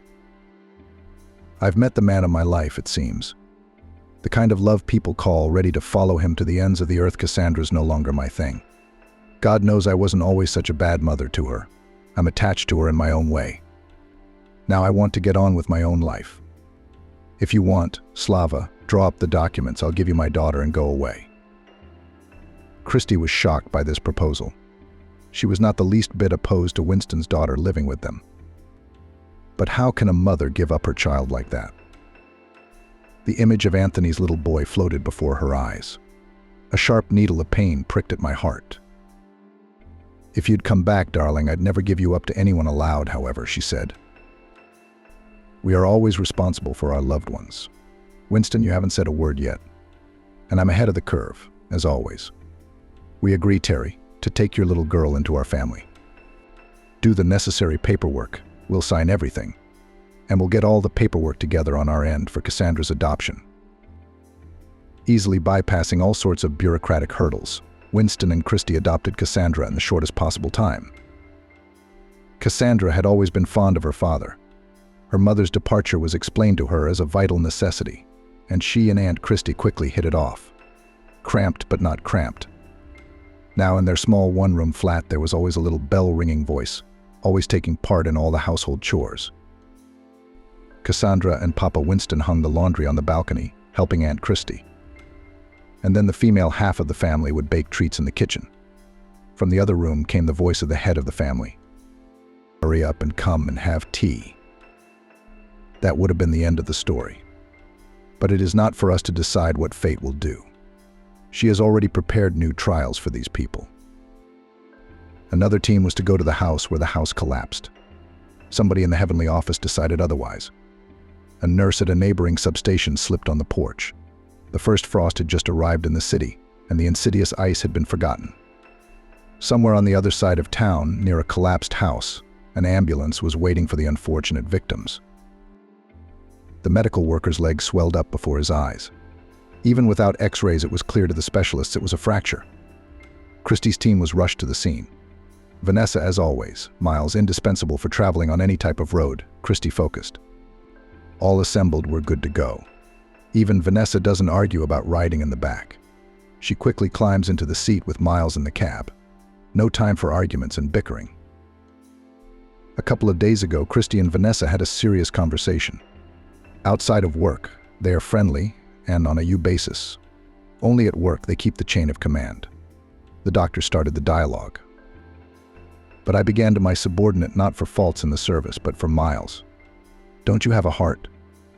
The whole substation is judging that Miles is pining for you, and you're like not native. I mean, he's good on the inside and out. And the scar on your face, that's a good look for a man. Why are you climbing the wall? I mean, he recoils at any touch from me. Am I unpleasant to him? Am I long? If he touches me, he bounces back. How am I supposed to understand this reaction to me? And you say he's in love. It's all bollocks. Now Vanessa drove beside Miles and again involuntarily admired his masculine profile. She was no longer intimidated by the scar that cut across his eyebrow and snaked down to his lips. Miles was attractive with that very masculine beauty that promised protection and strength to those around him. What remained a mystery was how deliberately he was avoiding her. If he loved her, why did he keep his distance? Miles was afraid to come within a meter of this woman. He was too fond of this person to offend her by an involuntary display of his masculine interest. Now, as soon as Vanessa turned briefly to the window, he glanced at her to admire her unassuming but lovely beauty again. When the nurse returned her head to its original position, Miles sat as if nothing had happened, staring straight ahead at the road. A crowd of curious people had gathered in front of the house where the collapse had occurred on the third and very last floor of a rather old building. It buzzed like hundreds of alarmed bumblebees, filled with rumors, fed with anxious reports from the rescuers, to buzz again in full force. You heard there was a girl crushed by something heavy on the ground floor. She's screaming in pain, and our brave rescuers can't get to her yet. Upon hearing this information, skinny and petite, Christy commanded, "Vanessa, prepare a syringe of anesthetic. I'll try to get through to the injured little girl." At those words, Miles and Vanessa turned around without conspiring. You can't do that until the rescue team gives the go-ahead. The house could collapse at any moment. "It's not the time to be afraid," the brave woman replied. "There is a child there alone, scared, suffering pain. Why do we even have an ambulance if the rescuers are as slow as turtles?" With a syringe of medicine in her outstretched hand, Christy rushed towards the building, near the wall of which the firemen in shiny helmets and the guys from the rescue service were working at the same time. "Woman, where are you going?" Christy was called. "I'm going to try to crawl over to the girl and give her an anesthetic injection. I'm an EMT. It's too narrow in there. None of our guys could get in," she was warned. "I'm going to try anyway." Building rubble, chunks of plaster falling off, blue paint streaks from the wall in the entryway, more rubble and endless dust. Christy was forced to kneel at first, then moved almost crawling. In her mind, she thanked her husband for making her keep fit all these years, going to the swimming pool twice a week, jogging with him in the mornings. At the end of the climb, she finally saw a little girl who had been crushed by a metal door from one of the flats. The little girl's legs were pressed against the heavy rectangular plate like a press, and for some reason they were sticking out towards the exit. It was as if the child had been running and trouble had caught her as she ran. She turned back and called out in a ringing voice, "Here, I'm quite through. 2 skinny men and a girl were crushed by the door, but I'm already giving her an anesthetic injection." "Don't shout.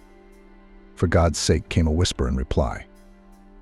"Loud noises in such a dilapidated building are dangerous now." After a couple of minutes, the baby quieted down. Christy began to shoulder the metal barrier into the flat. With difficulty, but the thing moved. There were rustles from behind, and the woman whispered. "The girl is relaxed by the injection. Drag her by her legs. I'll keep pushing the door in the opposite direction." Together the work went more vigorously. The men pulled the girl to the exit through the narrow labyrinth. The way back no longer seemed so uncharted. Christy hesitated for only a few minutes. Outside, people still didn't realize what had happened next. The building started to collapse like a house of cards before their eyes. Only 2 young boys managed to jump out of the building with a little girl in their arms. Christy, a well-known pediatric emergency room doctor in the city, was buried under the rubble forever. Calm. Always quick to focus in difficult situations. Vanessa, the nurse, screamed, rushed to Miles, who had already grabbed her in an armful and started stroking her head like a little girl. It seemed to both of them that they were now being swallowed up before their eyes by some ravenous monster, a toothy maw of rock-strewn debris. It lured Christy, who had bravely stepped into the tunnel with the syringe, inside and swallowed her without choking. People were bustling around. Someone said that the fate of 4 more tenants, orphaned in an instant, was unknown. Christy's crew stood in the midst of the chaos, hugging each other tightly.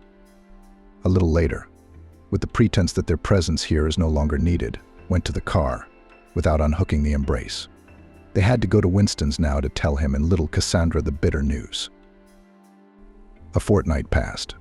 Miles and Vanessa now had a new doctor in charge, an elderly pediatrician who had transferred to the ER from the city's children's clinic. The silent and even a little stern man was a qualified and experienced specialist. But the nurse and the driver felt their close-knit brigade went sole. Everything seemed to be as usual, and everything was wrong. There was no desire to go to work. The day Christy passed away in front of their eyes, they rushed straight to her house. Cassandra was in kindergarten. Winston was packing his bag to leave for another training session. Vanessa had never before seen the emotion on the face of someone who had learned sad news show in such a way. After their account of the last few minutes, it was as if a blackness had run across Winston's face. Just now his eyes were alive and shining. And then the light in them went out and his skin took on a gray hue. How can I find words to comfort a man in such a situation? Everything said would seem empty and unnecessary. Vanessa and Miles realized that now they were superfluous in the midst of this scorched desert. They did not want to scatter.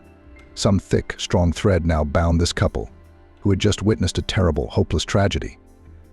They arrived at Vanessa's flat together after their shift. It seemed to them both now that no words were needed to explain to each other how much time they had lost. Vanessa cooked a meal as if she'd done it for her and Miles 1,000 times before.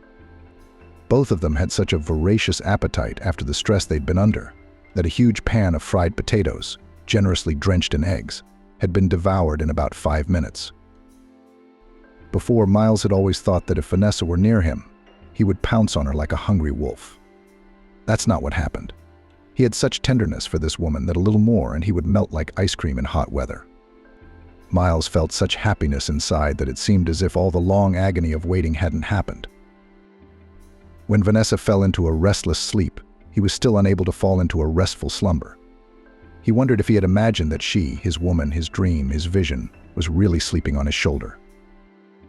He was very impressed by the warmth with which Vanessa touched even his ugly scar on his face, how she kissed the curved line, looked into his eyes, whether he liked her kind touch, and acted as if she were a hero, a protector, a support. He immediately remembered the disgust on his wife's face when he returned from the hospital after being wounded. They had not uttered a single word of "I love you," "I need you," or "I need you." Everything in their story had been said long ago. Now they were just proving to each other that everything wasn't a mistake, that it was worth it to be patient and wait for things to happen the way they had now. In the morning, Vanessa said nonchalantly, "Miles, you'd better stop by the house and pick up your things. At first, my flat is closer to work and more spacious. Then we'll figure out what to do with your place. I'd join forces with you and exchange our property for something bigger."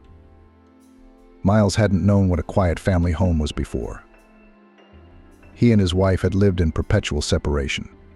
He had felt a kind of adamancy all the time then, a kind of coldness within the home walls. It was like he was together with that woman of his. A persistent feeling that they live apart he never let go. That's why he was always on duty. With his Vanessa, it was different from the start.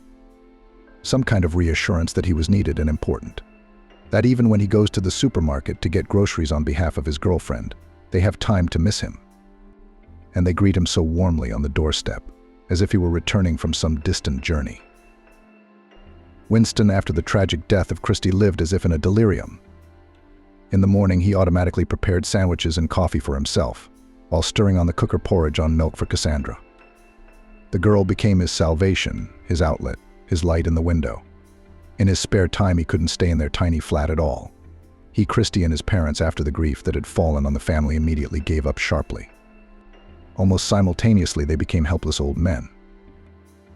The two eldest of the family began to seek solace in working the land, fanatically planted everything in a row in the garden, finding in this work, if not joy, then oblivion. They tried not to think, not to remember.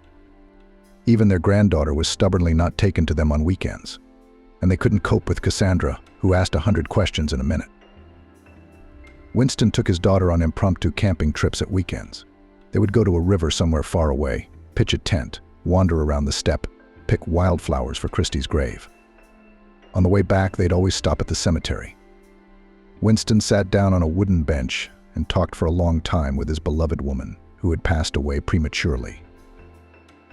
Unhurriedly, he would tell how his and Cassandra's week had gone.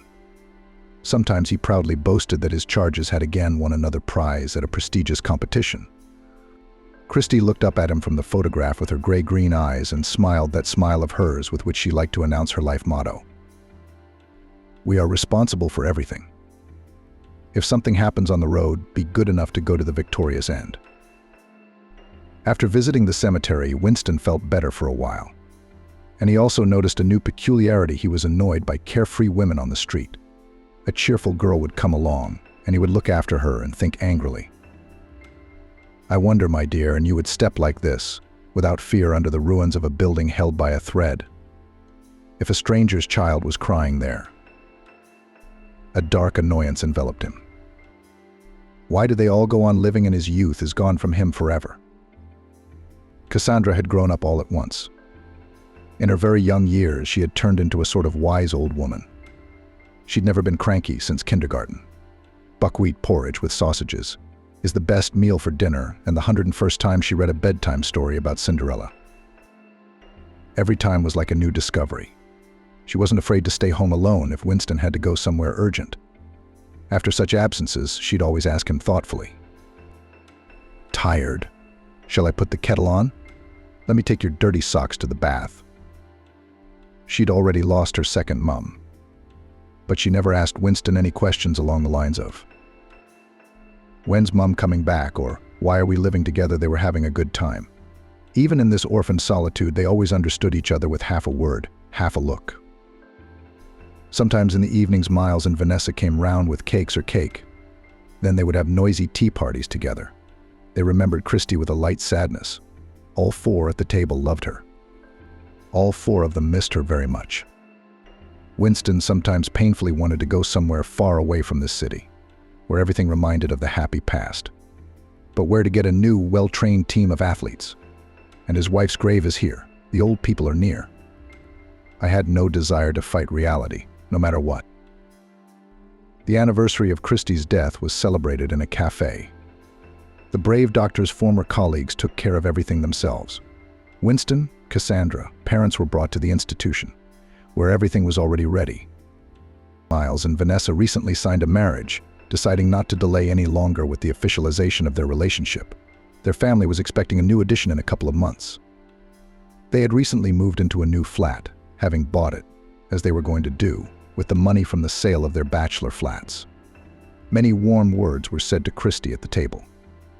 No one wanted to part quickly.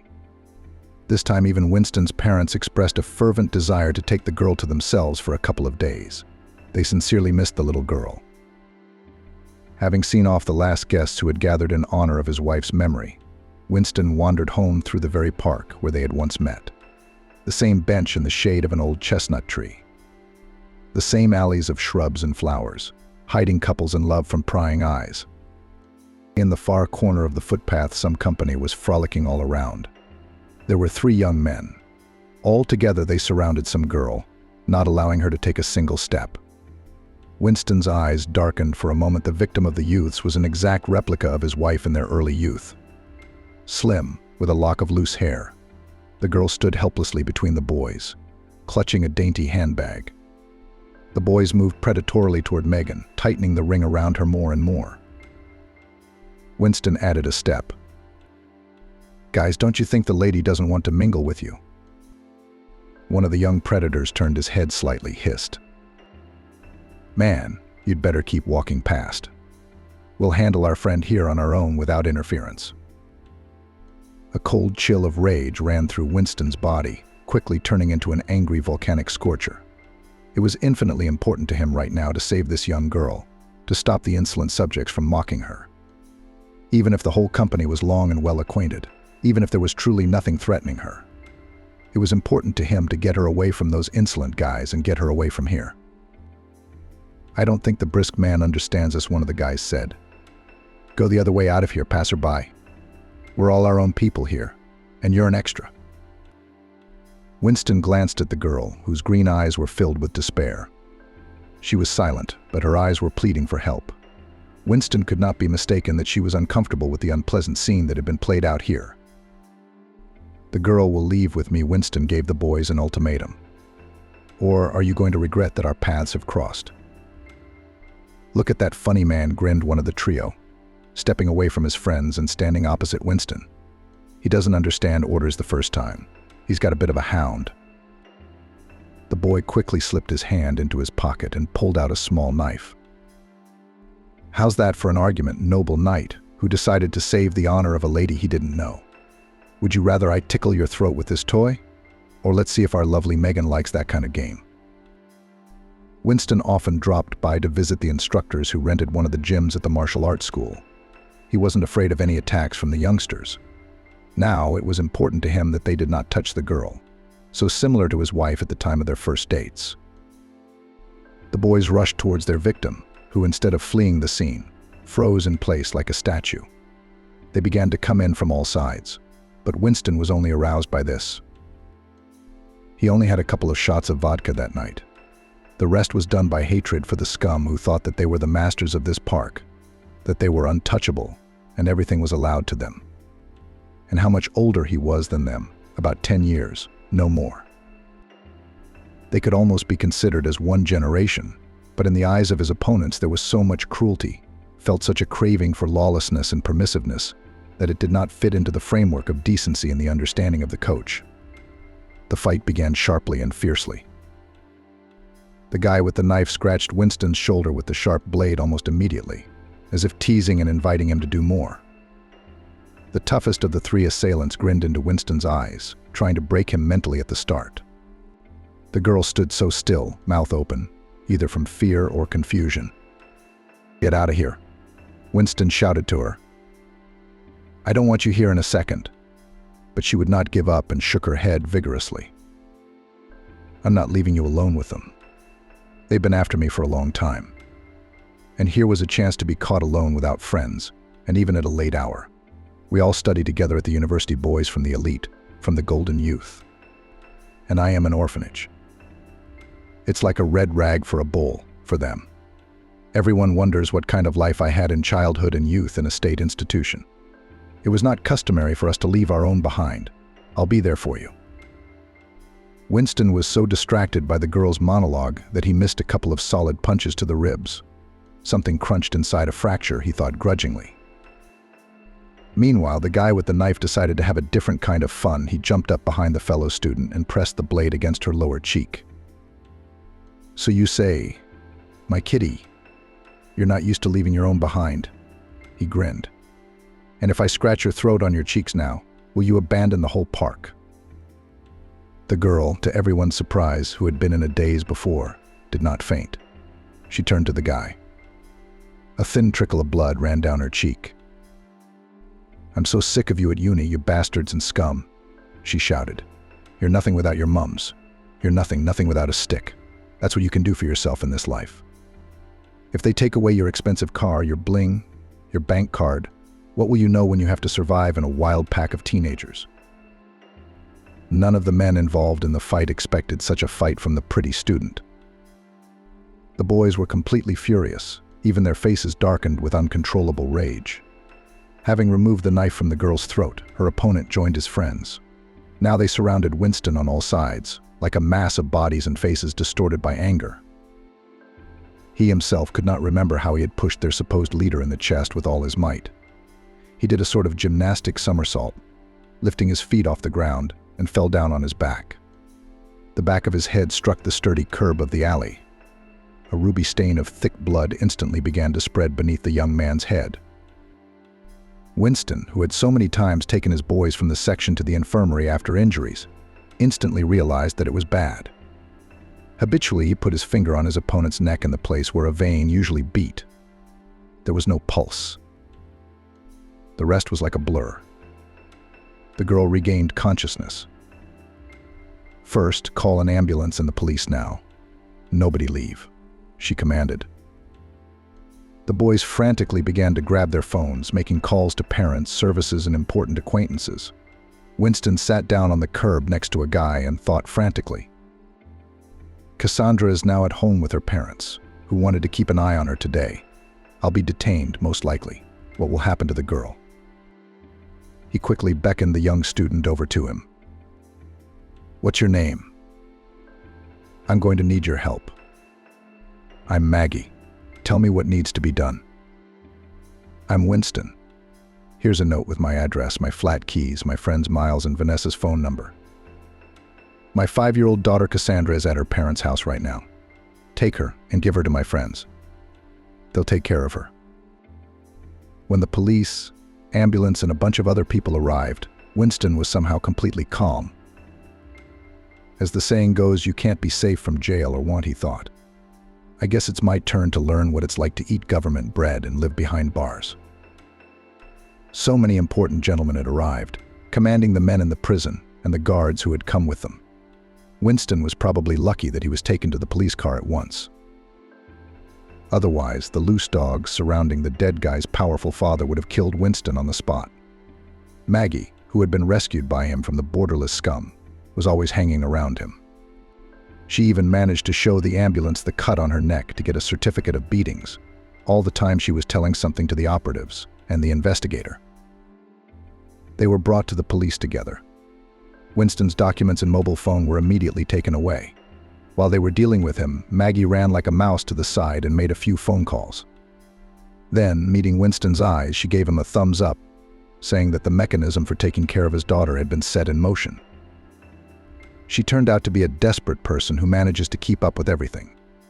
At the trial, she presented everything in such colors that the rich, successful relatives of the participants of the fight were even astonished by such frankness. She found witnesses that the trio of golden boys had been harassing and humiliating her for a long time. Everyone in their group respected her, while these fellow students disliked her. It's not a pretty picture for the victim. Of course, Winston never wanted to hurt a guy who was just starting to live. It was too cruel, even for a young man with a temper. It just worked out the way it did. He was given 5 years in a penal colony for excessive self-defense. Thanks to Maggie's efforts, the judge made the best decision for him. The prosecution insisted on 8 years in prison, but she kept trying to shift the case to a less serious article. Winston did not know exactly how Miles and Vanessa managed to agree with the guardianship authorities, but his daughter Cassandra was given to them for upbringing during his stay in the colony. During the investigation, their family gave birth to Thomas the rosy-cheeked Thomas. The ambulance crew in the city turned out to have connections because they often saved the children of not only ordinary people, but also important officials. When Vanessa was allowed a date, she was able to reassure Winston. "Don't worry, mate, we'll be fine. You and Christy are not strangers to us. I'll write to you about her life regularly and with pleasure. Miles and I will come to your place for a date as soon as we're allowed. I thought you were doing time in a neighboring state. Well, it's not that far for us. And tell me, what are we going to do about your rescued Maggie?" Maggie visits the daycare center all the time, bringing her toys and sweets. She asks for our permission to take the girl out of kindergarten, walk with her in the park, go to the cinema for the premiere of a cartoon. Here did not think that the girl will turn out to be such a loyal friend. We met with her, of course, not under the best, one could even say, tragic circumstances. She so actively defended you during the investigation, so fiercely acted in court as the main witness. You never know how someone like that will behave in extreme circumstances. She was a good one. Jesus, Winston, you're so naive when it comes to the opposite sex. She fell in love with you at first sight. Chivalrous demeanor, protective, good looks, but you're wrong about your age. She went to university after law school. She's 23 now. You're only 9 years apart. She's the one who looks so young because of her petite stature and general fragility. She's got character. Look at the girl. You can't take Christy back. You're going to have a lot of good things ahead of you. You both deserve it. The guard who led the prisoner after his date with the young woman didn't understand why the stout man was smiling all the way to his cell. He could not have guessed that Winston was thinking that there might be happiness in his life if this vivacious person with green eyes waited for him after his imprisonment. Love comes in many forms. Someone constantly trades feelings for trifles, and someone remains the chosen one for many years without fear and reproach. It's a matter of luck.